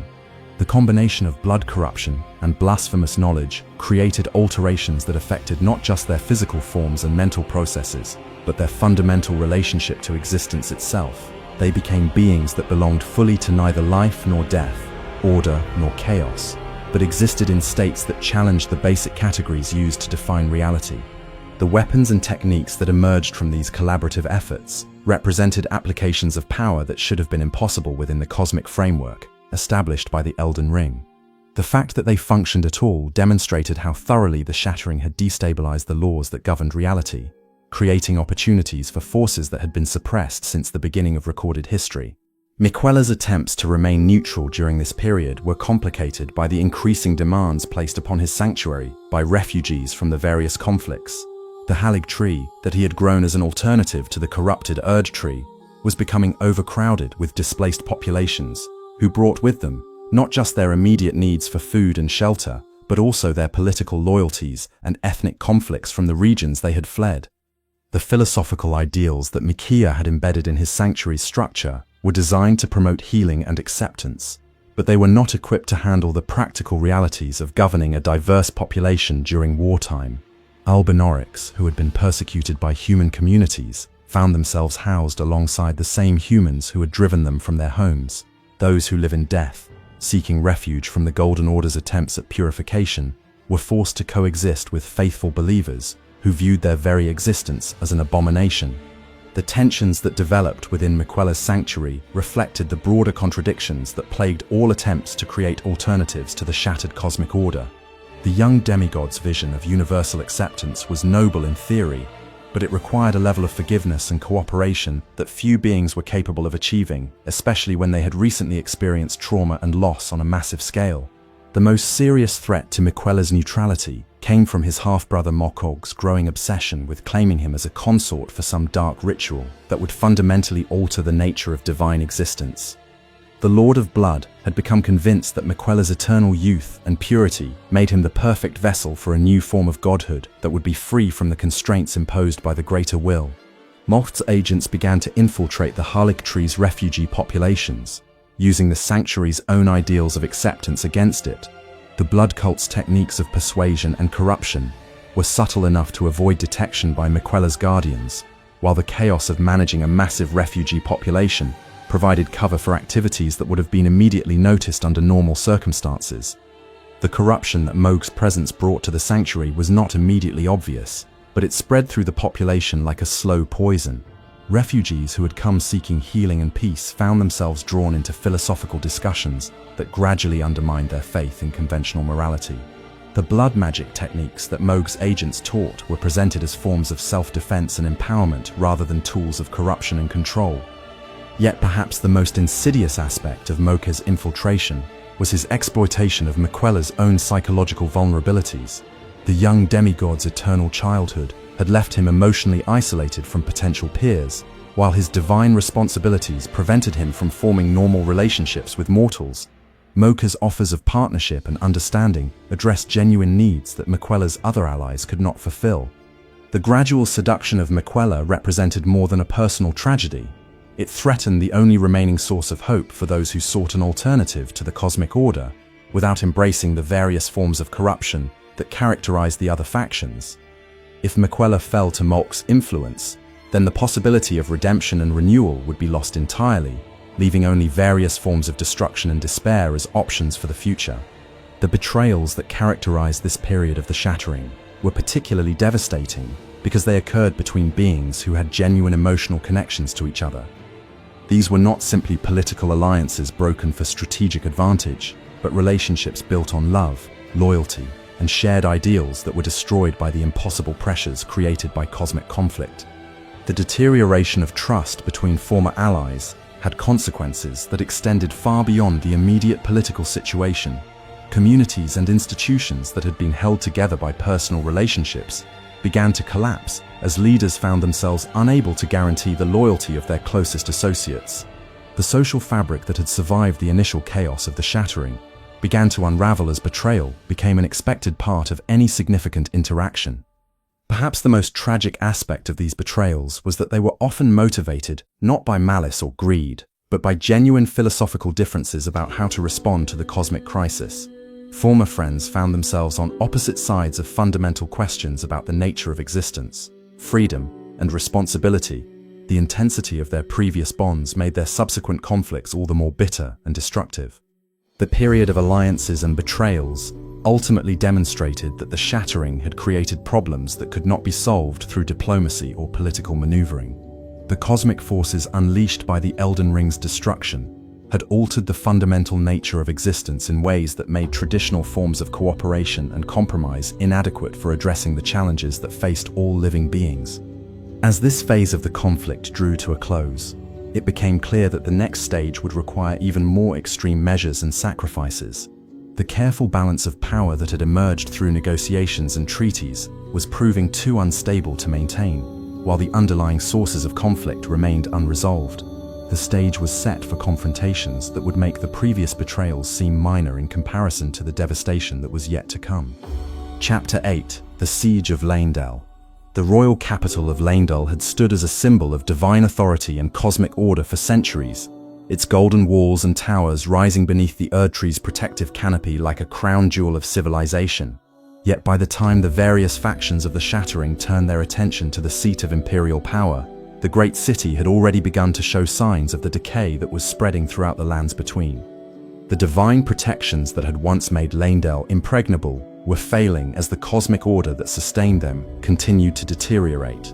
The golden light that had illuminated the city's streets grew dim and intermittent, while the barriers that had prevented hostile magic from functioning within the capital's boundaries became unreliable and full of gaps. The very stones of the buildings began to lose their supernatural durability, showing cracks and weathering that should have been impossible for structures blessed by divine grace. Yet despite these signs of vulnerability, Leyndell remained a prize that none of the great rune bearers could ignore. The city contained not only the practical resources needed to support a claim to imperial authority, but also symbolic significance that could legitimize any faction's vision for the future of the realm. More importantly, somewhere within the capital's labyrinthine structure lay Queen Marika herself, imprisoned, but still potentially the key to restoring some form of cosmic order. The first faction to approach Leyndell with serious military intent was an alliance between several of the lesser demigods, who had concluded that their individual great runes were insufficient to challenge the more powerful claimants.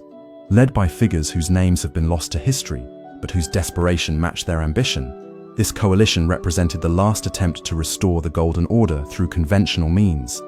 Their siege strategy was based on the assumption that Leyndell's defenders would be weakened by the same cosmic instability that had made the assault possible in the first place. The coalition forces moved to encircle the capital with a combination of military pressure and magical containment, hoping to isolate the city from external support, while gradually wearing down its defenses through attrition. Yet the defenders of Leyndell possessed advantages that the attacking coalition had not fully appreciated. The city's connection to the Erdtree meant that even the weakened divine protection still provided significant defensive benefits, while the accumulated wealth and knowledge of centuries allowed the garrison to employ weapons and techniques that had been developed specifically for siege warfare against supernatural opponents.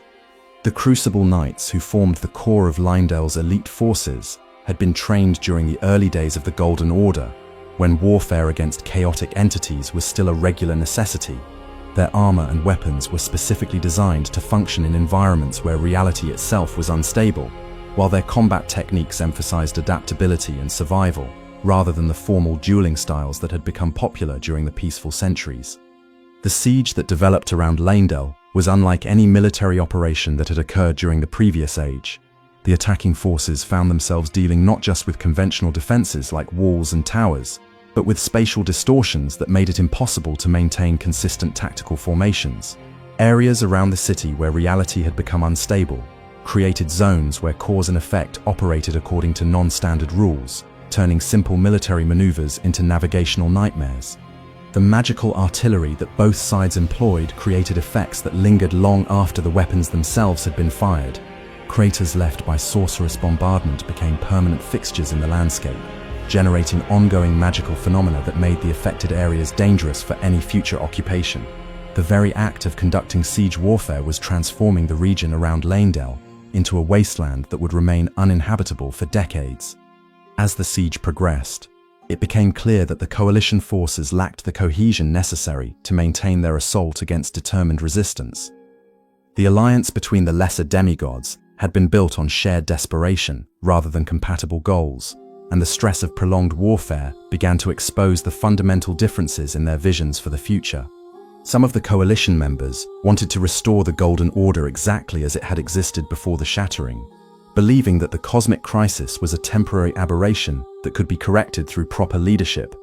Others sought to establish a new form of divine authority that would address the contradictions and injustices that had contributed to the original rebellion. Still others were motivated primarily by personal ambition, viewing the siege as an opportunity to claim power for themselves regardless of the broader consequences. These philosophical differences became practical problems as the siege commanders found themselves unable to coordinate their forces effectively. Attacks that required precise timing between different units failed because the commanders could not agree on priorities or strategies. Supply lines became tangled as different factions competed for resources, rather than sharing them efficiently. The defenders of Leyndell, observing the disintegration of the coalition forces, began to conduct targeted sorties designed to exploit the gaps in coordination between the various attacking units. These raids were not intended to break the siege entirely, but to further destabilize the already fragile alliance by creating situations where coalition members might blame each other for tactical failures. The psychological warfare that accompanied these physical attacks was perhaps more effective than the direct damage they caused. Rumors and disinformation spread through the coalition camps, suggesting that various leaders were planning to betray their allies or negotiate separate peace agreements with the defenders. The paranoia that resulted from these campaigns made effective cooperation increasingly difficult even when the strategic situation demanded united action. The siege's climax came not through military breakthrough, but through political collapse.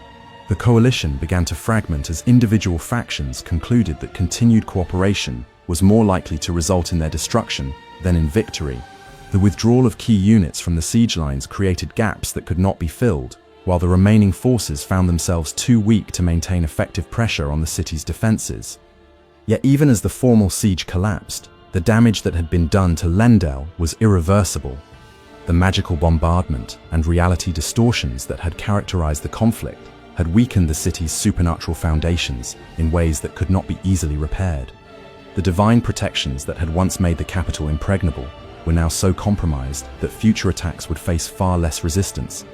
The failed siege also demonstrated that none of the current factions possessed the combination of military strength and political legitimacy necessary to restore imperial authority through conventional means. The Golden Order's collapse had created a power vacuum that could not be filled by simply placing a new ruler on the throne. The cosmic foundations of imperial authority had been too thoroughly undermined for such traditional solutions to be effective. Morgott, the Omen King, who had served as one of Leyndell's primary defenders during the siege, found himself in an increasingly impossible situation following the coalition's withdrawal. His loyalty to the Golden Order remained absolute despite his Omen nature, which should have made him an enemy of the very system he sought to preserve. Yet his defense of the capital had demonstrated that institutional loyalty could transcend the biological classifications that had previously defined political relationships. The tragedy of Morgott's position was that his successful defense of Leyndell had only delayed the inevitable collapse rather than preventing it. The city remained unconquered, but it was also increasingly isolated from the rest of the realm as transportation networks broke down and communication became sporadic. The capital that had once been the center of a vast empire was becoming a gilded prison for its remaining inhabitants. The knowledge that Queen Marika remained imprisoned somewhere within the Erdtree's structure provided a focus for Morgott's efforts, but it also highlighted the limitations of his position. He lacked the power to free his mother goddess from her cosmic bondage, yet he could not abandon his duty to protect her, even when that protection had become essentially meaningless. The aftermath of the siege saw the emergence of new power structures throughout the lands between, as various communities concluded that central authority could no longer provide the protection and services they required. Local strongmen and regional coalitions began to assert independence from imperial control, creating a patchwork of micro-kingdoms that operated according to their own interpretations of law and justice. This fragmentation of political authority accelerated the breakdown of the economic and social systems that had sustained civilization during the Golden Age. Trade networks that had connected distant regions for centuries collapsed as travel became too dangerous and unreliable. Scholarly institutions that had preserved and transmitted knowledge found themselves unable to communicate with their counterparts in other areas.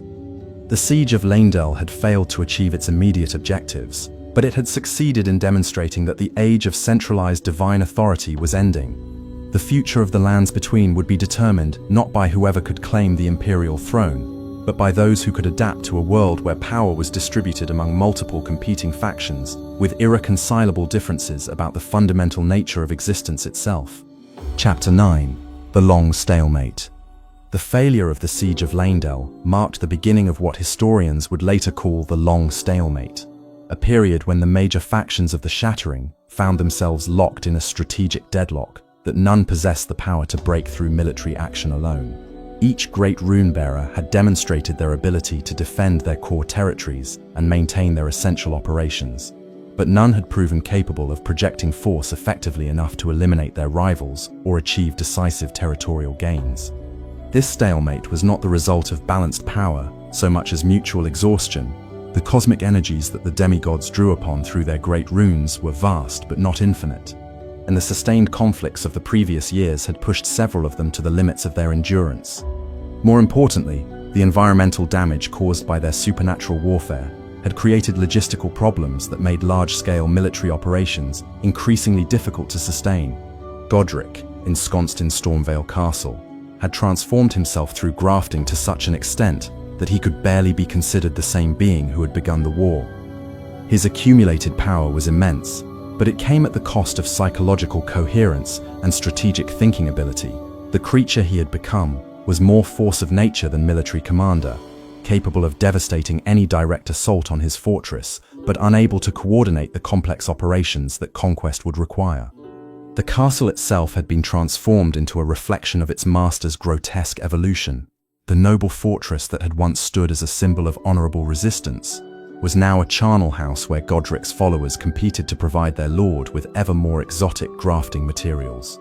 The grafted scions who served as his elite guards were volunteers who had willingly sacrificed their humanity in hopes of earning their master's favor and perhaps receiving a portion of his stolen strength.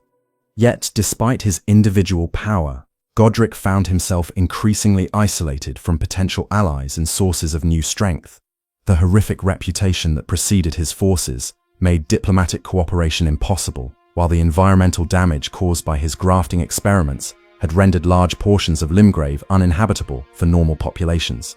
The refugees and resources that had once flowed to Stormvale now avoided the region entirely, leaving Godric with a dwindling base of support for any future military adventures.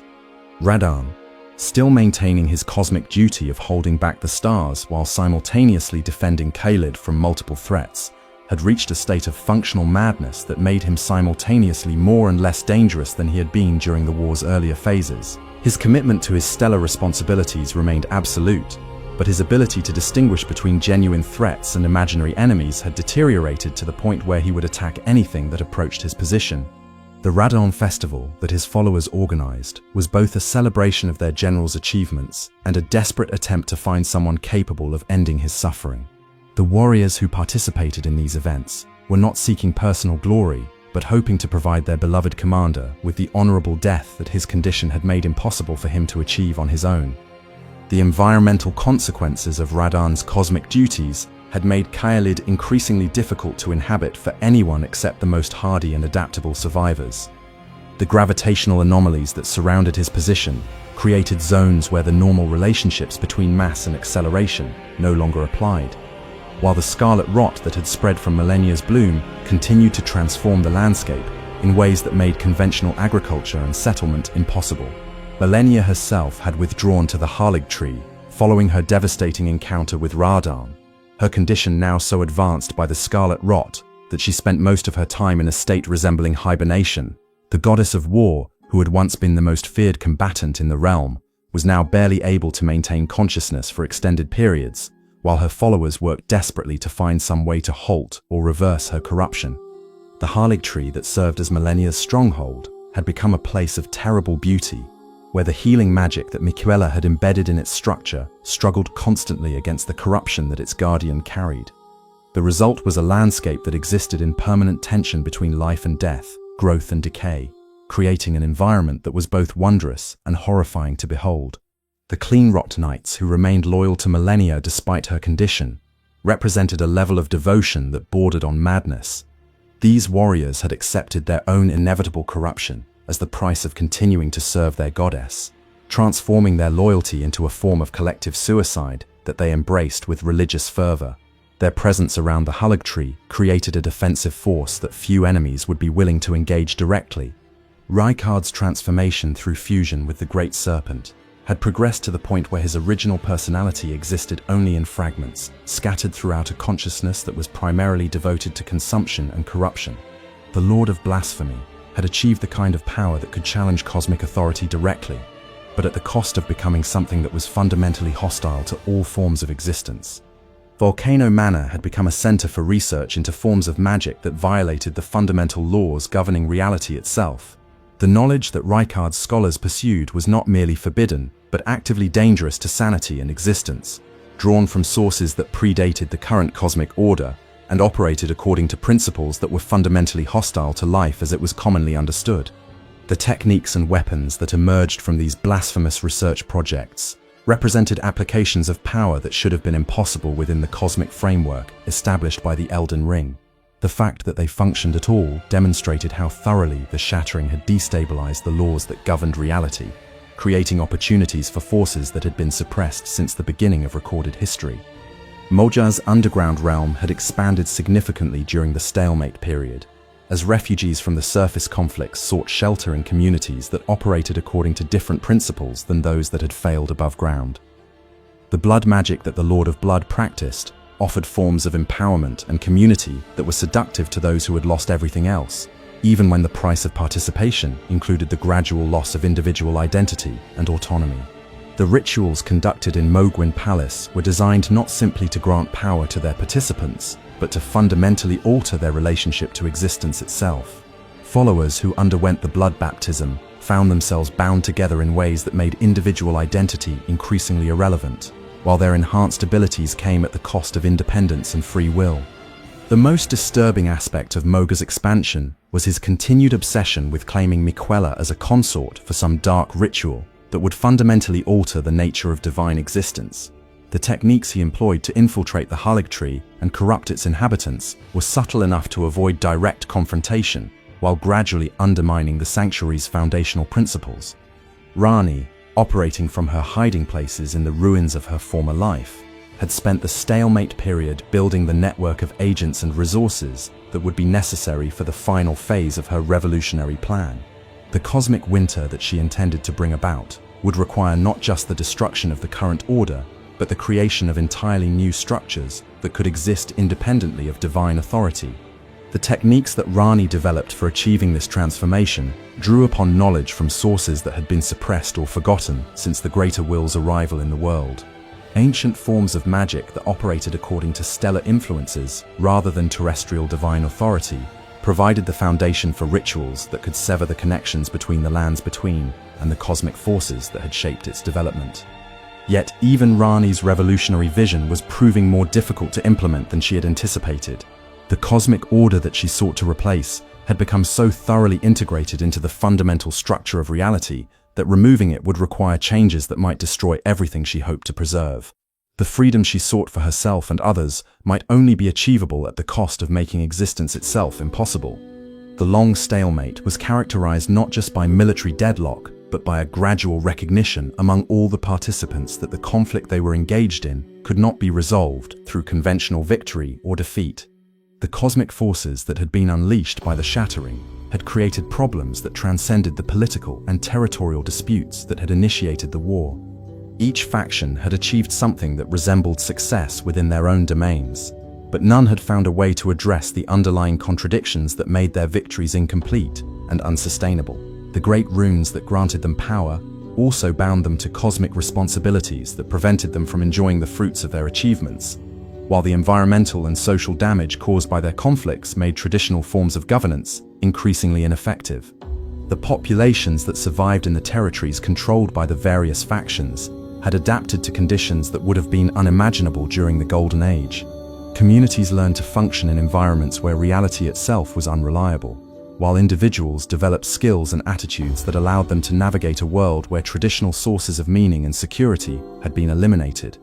Yet adaptation came at costs that were becoming increasingly apparent as the stalemate prolonged itself. The children born during this period had never known stability or predictability, while the cultural institutions that had transmitted knowledge and values across generations struggled to maintain relevance in a world where survival required constant flexibility and change. The long stalemate was revealing itself to be not a temporary phase in the conflict, but a new form of existence that might become permanent if none of the factions could develop solutions to the fundamental problems that had been created by the cosmic crisis. The age of heroes and gods fighting for glory and dominion was giving way to an age of exhausted survivors, struggling to maintain whatever fragments of meaning and purpose they could preserve from the wreckage of the previous world. As the stalemate continued, it became increasingly clear that resolution would require not victory by any single faction, but some form of transformation that addressed the cosmic crisis at its source. The great runes that had scattered during the Elden Ring's destruction would need to be reunited somehow, but the beings who possessed them had been so altered by their power that voluntary cooperation seemed impossible. The stage was set for the arrival of external agents who might possess the combination of power and perspective necessary to break the deadlock and impose some form of resolution on conflicts that the participants themselves could no longer resolve through their own efforts. Chapter 10. Environmental Devastation. The long stalemate had given the lands between time to reveal the true extent of the environmental catastrophe that the Shattering had unleashed upon the world. What had initially appeared to be temporary disruptions in the natural order were proving to be permanent alterations that would reshape the fundamental character of existence for generations to come.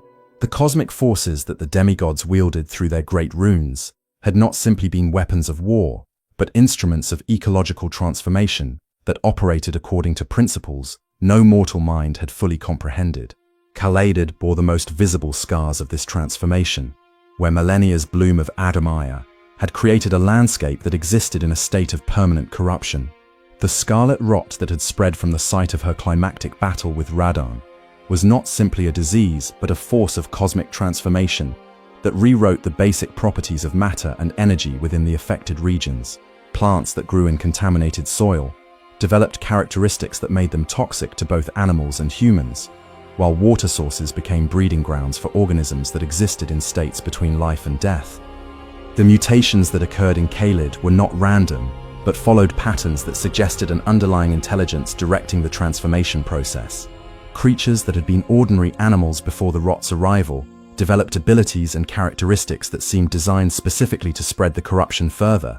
Birds that could carry the infection across vast distances emerged from species that had previously been limited to small territories, while underground organisms learned to contaminate water sources that fed distant communities. The most disturbing aspect of Leyndell's transformation was its apparent permanence. The magical techniques that had been developed to cleanse other forms of corruption proved ineffective against the scarlet rot, while attempts to contain its spread often resulted in the contamination of the would-be healers themselves.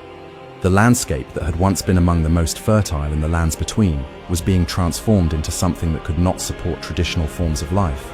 Yet even within this devastation, new forms of existence were emerging that challenged conventional understanding of what life could become. The creatures that thrived in Leyndell's corrupted environment possessed capabilities that exceeded those of their uncontaminated relatives, while the plants that survived the transformation could produce substances with properties that had never been seen in nature. The rot was not simply destroying the previous ecosystem, but creating an entirely new form of environmental organization. Limgrave, under Godric's influence, had experienced a different but equally profound transformation. The grafting experiments that had consumed the Lord of Stormvale had spread beyond the castle walls to affect the entire region's ecology. Animals throughout the territory began to exhibit characteristics that suggested they had been modified through artificial means, while plants showed signs of having been altered to serve purposes that had nothing to do with their natural functions. The most visible evidence of this transformation was the presence of grafted creatures throughout Limgrave's forests and fields. These beings combined the characteristics of multiple species in ways that violated all known principles of biological organization, yet they functioned with an efficiency that suggested careful design rather than random mutation. The ecosystem that was emerging in Limgrave was not natural in any conventional sense, but it possessed a coherence that made it more than simply a collection of monstrous aberrations. The human settlements in Limgrave had adapted to these changes in ways that reflected both desperation and ingenuity. Communities learned to harvest materials from grafted creatures and modified plants, developing techniques that allowed them to benefit from the region's transformation, rather than simply suffering from it. Yet this adaptation came at costs that included the gradual abandonment of traditional human values and social structures. The mountaintops of the giants had experienced perhaps the most subtle but far-reaching environmental changes of any region. The cosmic winter that had settled over the area was not simply a matter of temperature, but represented a fundamental alteration in how heat and energy behaved within the affected zones. Areas that should have been warmed by natural processes remained frozen regardless of season or weather patterns, while phenomena that had never been observed in nature began to occur with disturbing regularity. The flame of the Forge of the Giants, which had burned continuously since the beginning of recorded history, had begun to show signs of instability that suggested its connection to cosmic forces was being disrupted by the ongoing chaos.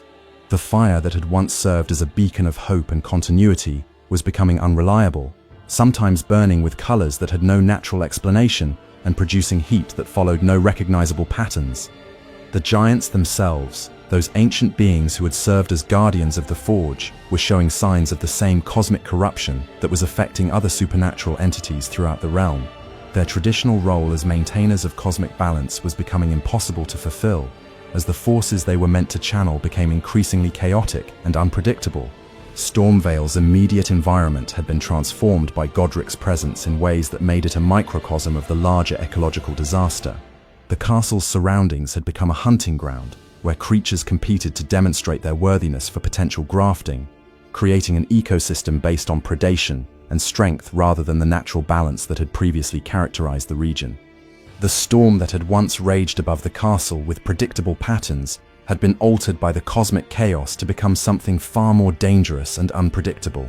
The winds now carried not just rain and lightning, but magical energies that could transform anything they touched. The very air around Stormvale had become a vector for change and corruption that made the area dangerous for anyone who did not possess supernatural protection. The underground regions controlled by Moog had experienced their own form of environmental catastrophe, as blood magic seeped into the fundamental structure of the cavern systems. The water sources that had once provided clean drinking water for underground communities were being contaminated by substances that altered the behavior and physiology of anyone who consumed them. The transformation was gradual enough to avoid immediate detection, but its cumulative effects were creating populations that were no longer entirely human. The bioluminescent fungi that had provided light for underground settlements were being replaced by organisms that drew their energy from blood and suffering, rather than natural decay processes. The resulting illumination was both brighter and more disturbing than what had existed previously, casting shadows that seemed to move independently and creating atmospheric conditions that promoted psychological instability among long-term residents. Perhaps most significantly, the underground waterways that connected distant regions were becoming vectors for the spread of blood magic contamination. Communities that had never had direct contact with Mogug's forces were beginning to show signs of the same psychological and physical changes that characterized his followers, suggesting that the corruption was spreading through environmental vectors rather than direct magical influence. The Academy of Raya Lucaria had become a center for environmental chaos, as competing magical experiments interfered with each other in ways that created unpredictable and often dangerous results. The careful research protocols that had once governed magical experimentation had been abandoned in favor of desperate attempts to develop weapons and defenses for the ongoing conflicts. The resulting magical pollution was spreading throughout the region, creating zones where reality operated according to contradictory rules. The crystalline structures that had once served as focusing devices for academic research were showing signs of corruption that made them dangerous to approach. The knowledge contained within these devices was being altered by external influences, transforming scholarly resources into sources of misinformation and confusion. The institutional memory that had preserved centuries of learning was being systematically destroyed by the very forces that had once enhanced it. The Lake of Rot, that ancient source of corruption in the underground regions, had been activated by the cosmic chaos to spread its influence far beyond its traditional boundaries. The toxic waters that had once been contained within specific cavern systems were now seeping into distant regions. Through underground channels that had been opened by magical warfare, the environmental damage was creating new sources of corruption that operated independently of any conscious direction. The wildlife throughout the lands between was experiencing transformation on a scale that threatened the survival of most traditional species. Animals that had coexisted peacefully for centuries were developing predatory characteristics that made such relationships impossible to maintain. The food webs that had sustained ecosystem stability were being replaced by competition hierarchies based on supernatural power rather than natural selection. Even more disturbing was the emergence of hybrid species that combined characteristics from creatures that had never been capable of interbreeding under natural conditions. These new organisms possessed capabilities that exceeded those of their parent species, while exhibiting behaviors that seemed designed to maximize environmental disruption rather than survival and reproduction. The plant life that survived the various forms of contamination was developing defensive mechanisms that made large areas uninhabitable for animal species. Forests that had once provided shelter and resources for human communities were becoming actively hostile environments, where the vegetation itself posed direct threats to anyone who attempted to enter. The cumulative effect of these environmental changes was the creation of a world where traditional forms of agriculture, animal husbandry, and resource extraction were becoming impossible to maintain. The communities that survived were those that could adapt to entirely new forms of environmental interaction, often at the cost of abandoning the cultural and technological achievements that had defined civilization during the Golden Age. The realization that these changes were not temporary aberrations, but permanent features of the new reality, was perhaps the most psychologically devastating aspect of the environmental catastrophe. The hope that restoration of political order might also restore environmental stability was being systematically undermined by evidence that the damage was too extensive and too deeply embedded in the fundamental structure of reality to be easily reversed. The stage was set for conflicts that would be determined not just by military strength or political legitimacy, but by each faction's ability to function effectively in an environment that had become fundamentally hostile to traditional forms of existence. The age of restoration was ending, and the age of adaptation was beginning. Chapter 11, The Return of the Tarnished. In the depths of despair, when the lands between had seemingly exhausted all possibilities for redemption or renewal, the cosmic forces that governed existence made one final desperate gambit. The Greater Will, that alien intelligence which had invested so much effort in establishing the Golden Order, finally acknowledged that its experiment had failed beyond any possibility of internal salvation. The divine authority that had once been absolute was reduced to hoping that those it had rejected and exiled might somehow succeed where the blessed and faithful had failed. The restoration of grace to the Tarnished was not a reward for patience or loyalty, but an act of cosmic desperation. These were the warriors who had been stripped of divine blessing and banished from the lands between during Godfrey's reign, forced to wander the harsh wastelands beyond civilization's borders. They had learned to survive without divine protection, to fight without cosmic blessing, and to find meaning in a world that had officially declared them worthless. The first Tarnished, to feel the return of grace, experienced it not as a gentle blessing, but as a burning compulsion that drove them back toward the realm they had been forced to abandon. The golden light that had once marked them as chosen, now returned with an intensity that spoke of urgent necessity rather than divine favor. They were being recalled not to enjoy the fruits of redemption, but to attempt what seemed impossible, the restoration of order to a world that had forgotten how to trust its leaders. The journey back to the lands between was itself a trial that eliminated many of those who attempted it. The wastelands that surrounded the realm had been transformed by the cosmic chaos into environments that were actively hostile to any form of life. The Tarnished who survived the crossing were those who had been hardened by years of exile into beings capable of functioning in conditions that would have destroyed their former selves. Yet even these survivors found themselves unprepared for the devastation that awaited them. The lands between they had left behind bore little resemblance to the war-torn landscape they now encountered. The golden prosperity of the previous age had been replaced by a world where survival required constant vigilance and adaptation, while the clear moral distinctions that had once defined heroic action had been blurred beyond recognition. The first major settlement that most returning Tarnished encountered was the Gatefront ruins, where the remnants of Godric's forces maintained a desperate outpost against threats that emerged from the corrupted regions beyond. The soldiers stationed there were no longer the proud warriors who had once served the Golden Order with unquestioning loyalty, but desperate survivors who had learned to fight using whatever resources they could scavenge from the wreckage of civilization. The Tarnished who approached these settlements found themselves in situations that their exile had not prepared them for. The combat skills they had developed in the wastelands were adequate for dealing with obvious enemies, but the political and moral complexities of the current situation required forms of judgment that their experience as outcasts had not provided. Every faction they encountered had legitimate grievances and compelling arguments for their position, yet supporting any one group meant accepting responsibility for the consequences of their past actions. Melina, the mysterious figure who appeared to guide certain Tarnished toward their destiny, represented both hope and manipulation in equal measure.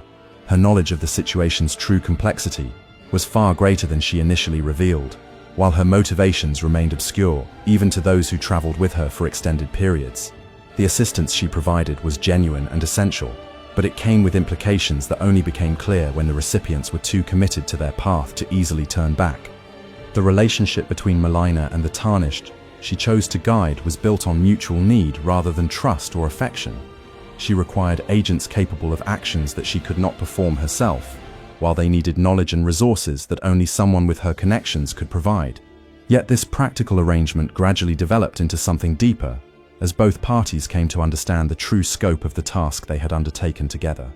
The most disturbing aspect of Melina's guidance was her willingness to withhold crucial information until her chosen Tarnished had progressed too far to abandon their mission. The revelation that restoration of the Elden Ring would require sacrifices that went far beyond simple combat prowess came only after her protégés had already committed themselves to confronting the great rune-bearers directly. The encounters between returning Tarnished and the various demigods who had claimed fragments of cosmic power revealed the full extent of the transformation that the Shattering had wrought upon the realm's former rulers. These were no longer the noble princes and princesses who had once embodied the Golden Order's highest ideals, but beings whose exposure to cosmic power had fundamentally altered their relationship to existence itself. Godric the Grafted, when finally confronted in his throne room atop Stormvale Castle, had become something that barely retained enough of his original identity to be recognizable as the prince who had once ruled Limgrave with at least nominal competence. The creature that faced the Tarnished challenges was a writhing mass of stolen flesh and borrowed strength, held together by divine power and desperate ambition rather than any coherent sense of self. The battle against Godric was not simply a combat encounter, but a form of psychological warfare that tested the challengers' ability to maintain their sanity in the face of cosmic horror. The Grafted Lord's attacks drew upon the abilities and memories of every being whose parts he had incorporated into his form, creating a fighting style that was both utterly unpredictable and disturbingly personal to anyone who had known his victims.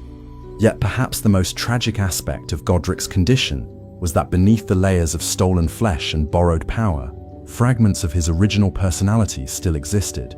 Moments of lucidity would break through the madness, revealing glimpses of the prince he had once been and the ideals he had tried to serve. These moments made destroying him an act of mercy as much as necessity. The great rune that Godric possessed was revealed to be not simply a source of power, but a form of cosmic parasite that had been feeding on his sanity and identity for years. The artifact's influence had amplified his existing obsessions while gradually erasing the moral constraints that had once limited his actions. His transformation was both self-inflicted and imposed by forces beyond his comprehension or control. Renala, when encountered in her study within the Academy of Raya Lucaria, presented a different but equally tragic example of how cosmic power could corrupt even the most brilliant minds.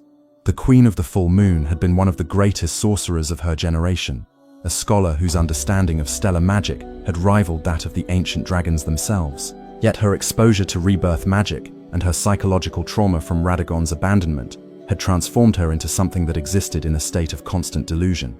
The chamber where Leyndell spent her days was a manifestation of her psychological condition, made physical through magical power. The space existed in a state of flux where reality was constantly being rewritten according to her subconscious desires and fears. The students who surrounded her were not living beings but magical constructs created from her memories of better times, while the books and artifacts that filled the room shifted between different versions of themselves depending on her emotional state. The battle against Renala was fought as much in the realm of ideas and memories as in physical space.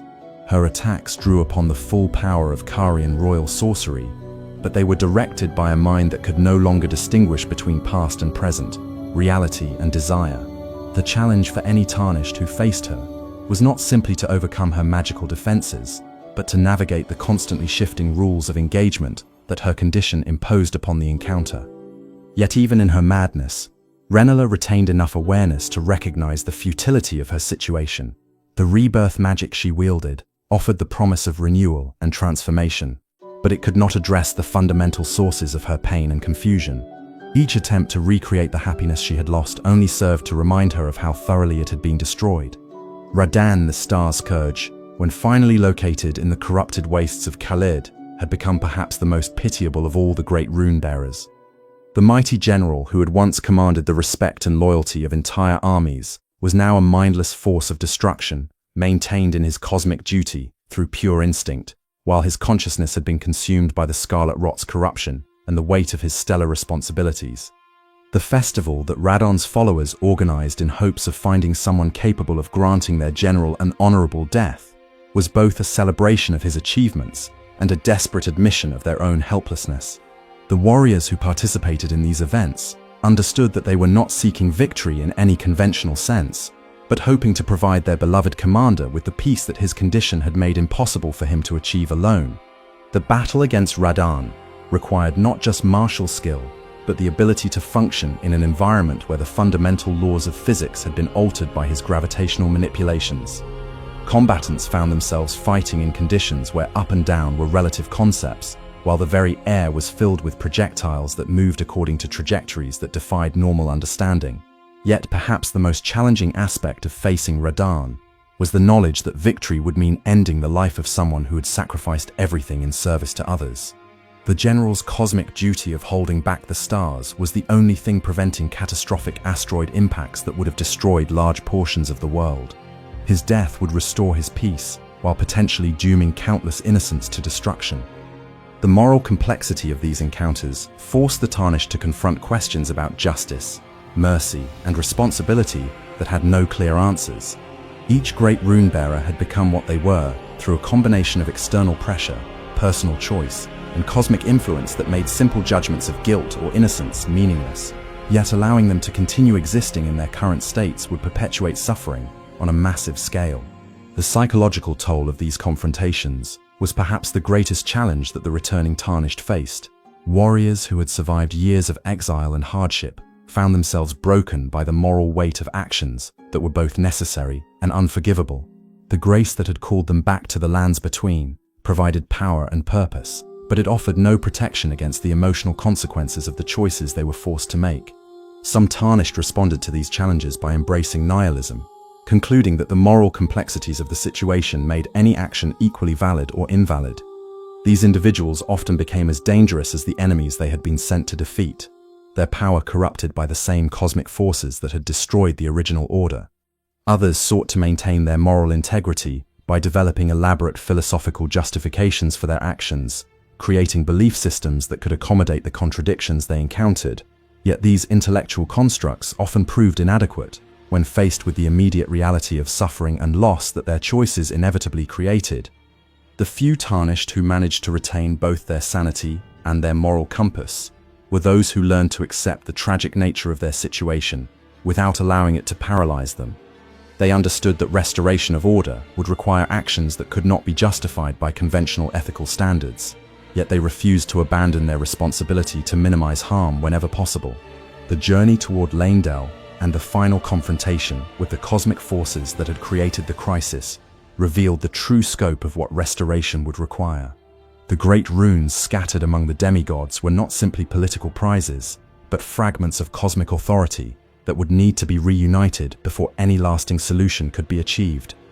Yet the process of collecting these fragments was transforming the Tarnished themselves in ways that made them increasingly similar to the beings they had defeated. The cosmic power contained within the great runes operated according to its own logic, gradually altering the consciousness of anyone who wielded it for extended periods. The final approach to the capital revealed the full extent of the environmental and social devastation that the Shattering had caused. The golden prosperity that had once characterized the region had been replaced by a landscape of ruins and desperate survivors, while the institutions that had maintained civilization for centuries existed only as empty shells of their former selves. The Tarnished who reached this point in their journey found themselves carrying not just the practical tools needed to restore cosmic order, but the weight of responsibility for determining what kind of world would emerge from the restoration process. The choices they made in the final confrontations would determine whether the new order would learn from the mistakes of its predecessor or simply repeat them in different forms. Chapter 12. The Burning of the Erd Tree. The realization that restoration of cosmic order would require the destruction of the very symbol that had defined the Golden Age came not as a sudden revelation, but as the gradual acceptance of an inevitable truth.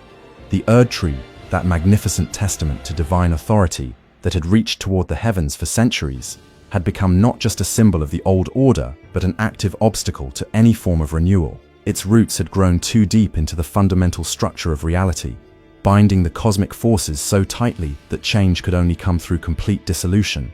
Melina's revelation of her true purpose, to serve as kindling for the flame that would consume the Erd Tree, marked the final stage of the journey that had begun with the Knight of Black Knives.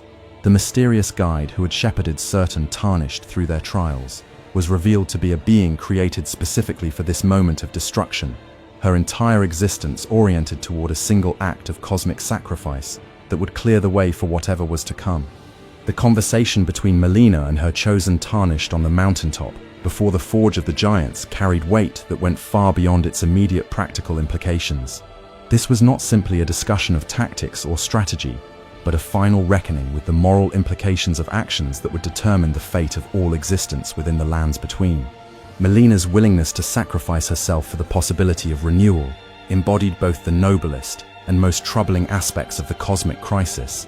Her dedication to a cause greater than individual survival was admirable, yet her acceptance of destruction as the only path to creation reflected the same all-or-nothing thinking that had contributed to the original catastrophe. The alternative path, taking upon oneself the flame of frenzy and sparing Melina by becoming the vessel for destructive power, represented a choice between different forms of damnation, rather than a simple moral decision between good and evil. Either option required the acceptance of cosmic responsibility on a scale that no mortal consciousness was truly equipped to handle. The kindling of the Forge of the Giants was not simply a matter of igniting combustible material, but of awakening forces that had been dormant since the earliest days of cosmic history. The flame that resulted was not ordinary fire, but a manifestation of primordial chaos, the destructive principle that existed as the necessary counterpart to the creative forces that had shaped reality. The giants who had once tended this forge understood its true nature in ways that the Golden Order's theology had never acknowledged. They knew that destruction and creation were not opposing forces, but complementary aspects of a cosmic cycle that required both preservation and dissolution to maintain balance. Their extinction during the Golden Order's expansion had removed the only beings who truly understood how to control the forces that were now being unleashed. The burning of the Erd Tree was not a single event, but a process that unfolded over what felt like an eternity, as the cosmic flames consumed not just the physical structure of the great tree, but the metaphysical foundations that it represented. The golden light that had illuminated the lands between for centuries was replaced by a crimson glow that spoke of endings rather than beginnings, transformation rather than preservation. The environmental effects of the tree's destruction were immediate and far-reaching. The root system that had channeled divine grace throughout the realm began to wither and collapse, creating instabilities that propagated through every corner of existence. Areas that had been sustained by the tree's influence found themselves cut off from their source of power, while magical phenomena that had been held in check by its presence were suddenly free to manifest without constraint.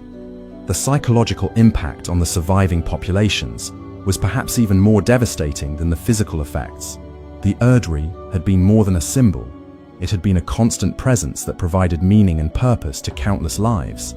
Its destruction forced everyone to confront the possibility that the beliefs and values they had built their existence around were not eternal truths, but temporary arrangements that could be swept away by forces beyond their control.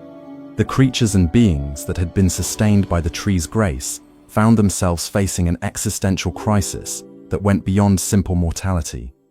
Those who live in death, who had been excluded from the Golden Order's vision of perfect existence, discovered that their condition had become the norm rather than the exception.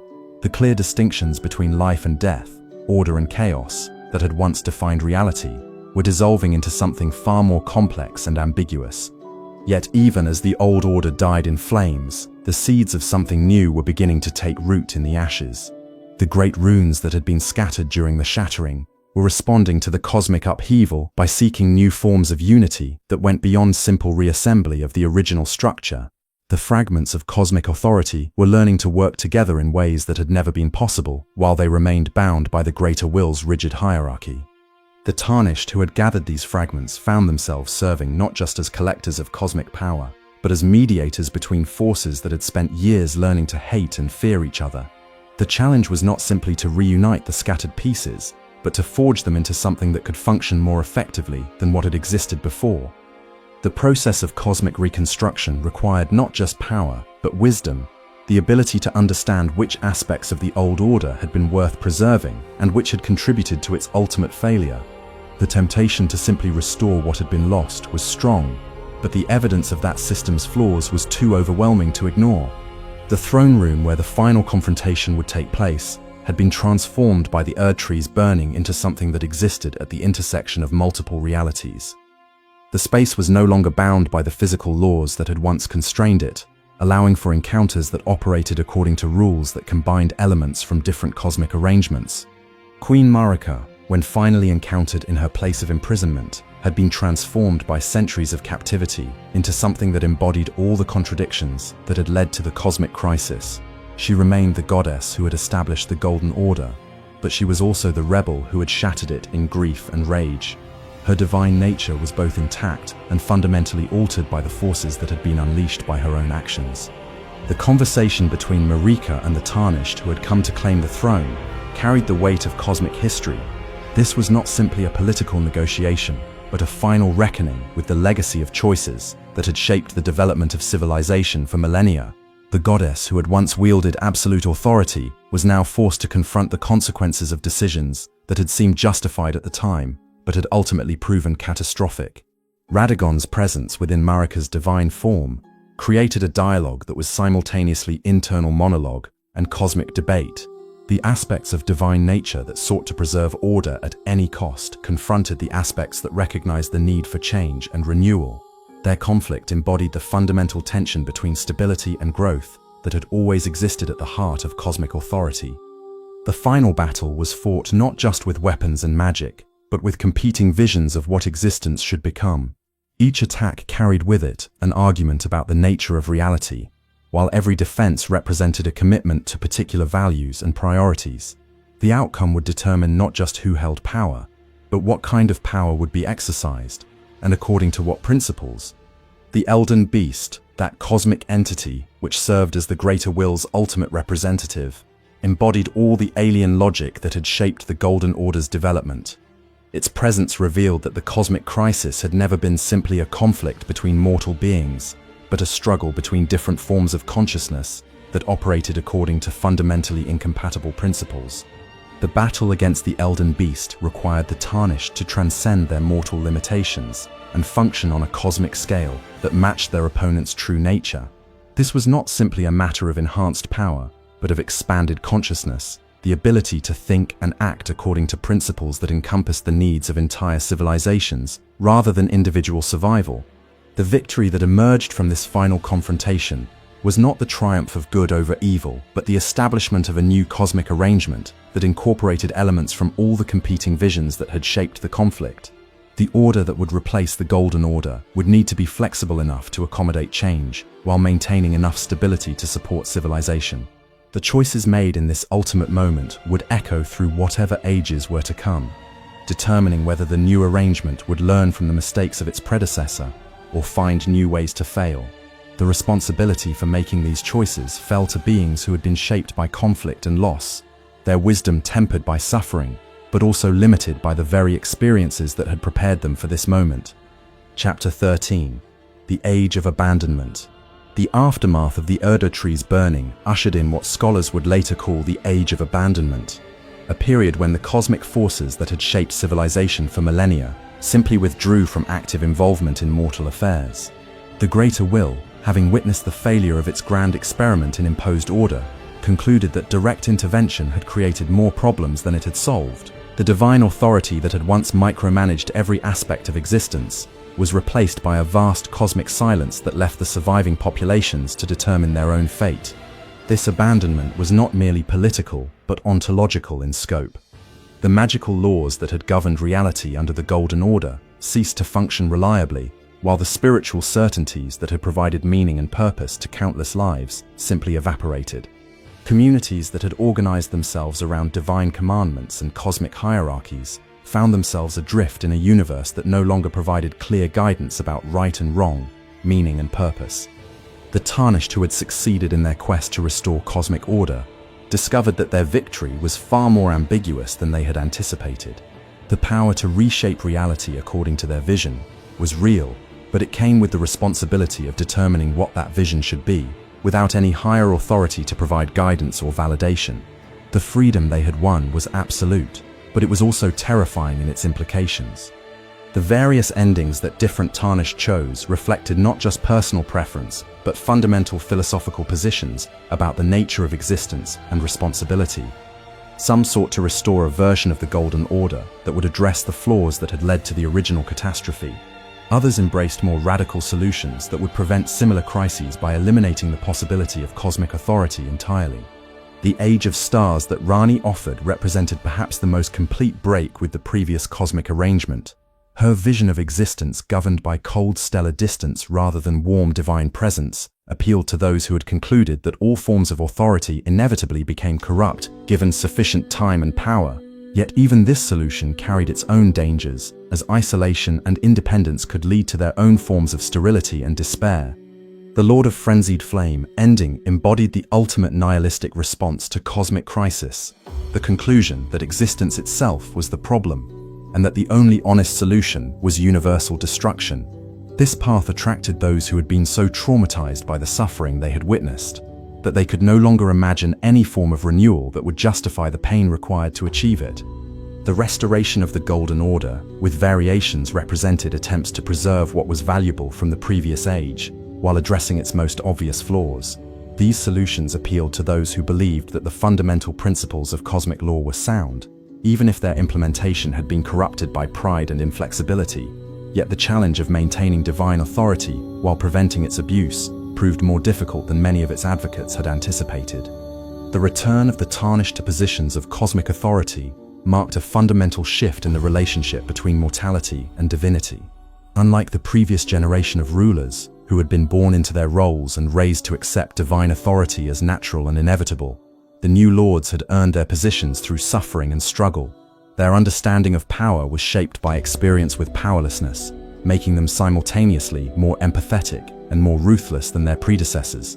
The populations that survived the transition to the New Age had been transformed by their experiences in ways that made them fundamentally different from their ancestors.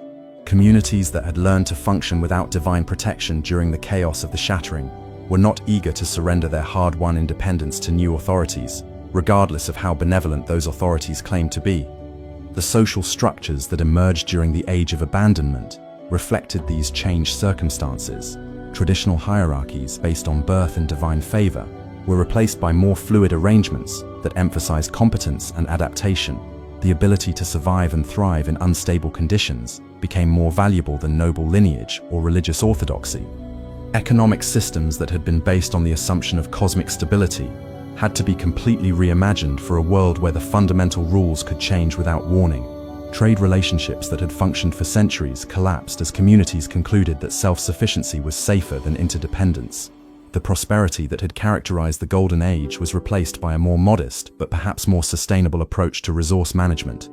The environmental damage caused by the cosmic conflicts could not be easily repaired, forcing the surviving populations to adapt to landscapes that bore little resemblance to what their ancestors had known. Khaled remained a hellscape of scarlet corruption, while other regions had been transformed by magical contamination into environments that challenged conventional understanding of what life could become. Yet within these damaged landscapes, new forms of beauty and meaning were beginning to emerge. Communities that learned to work with the transformed environments rather than fighting against them discovered possibilities that had never existed during the previous age. The corruption that had seemed purely destructive was revealing creative potentials that conventional wisdom had never imagined. The religious and philosophical systems that developed during this period reflected the complex relationship between abandonment and freedom that characterized the New Age. Some communities embraced forms of spirituality that celebrated independence and self-determination, while others sought to maintain connection with cosmic forces through practices that did not require divine intervention. The scholars and artists who survived the transition found themselves with unprecedented freedom to explore ideas and forms of expression that had been constrained by the orthodox requirements of the previous age.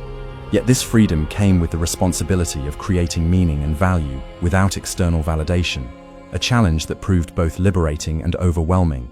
The memory of the Shattering itself became a central element in the culture that emerged during the Age of Abandonment. The catastrophic events that had destroyed the old order were remembered not just as historical facts but as cautionary tales about the dangers of unchecked power and rigid thinking. The stories told about the demigods and their conflicts served as warnings about what could happen when authority became disconnected from wisdom and compassion. Yet these memories were also sources of inspiration, reminding survivors that even the most powerful systems could be changed when their flaws became too obvious to ignore. The knowledge that gods could die and cosmic orders could be overthrown provided hope to those who faced new forms of oppression and injustice. The children born during the Age of Abandonment grew up in a world where change was the only constant and adaptation was the most valuable skill. These new generations had no memory of cosmic stability or divine protection, making them simultaneously more resilient and more anxious than their parents. Their relationship with authority was fundamentally different, shaped by the understanding that all power was temporary and all systems were subject to change. The technological and magical developments that emerged during this period reflected the practical needs of communities that could no longer rely on cosmic intervention to solve their problems. Innovation was driven by necessity rather than curiosity, creating solutions that were often crude but effective. The elegant magical theories of the previous age were replaced by pragmatic techniques that prioritized function over form. The trade networks that eventually re-emerged were based on different principles than those that had existed during the Golden Age.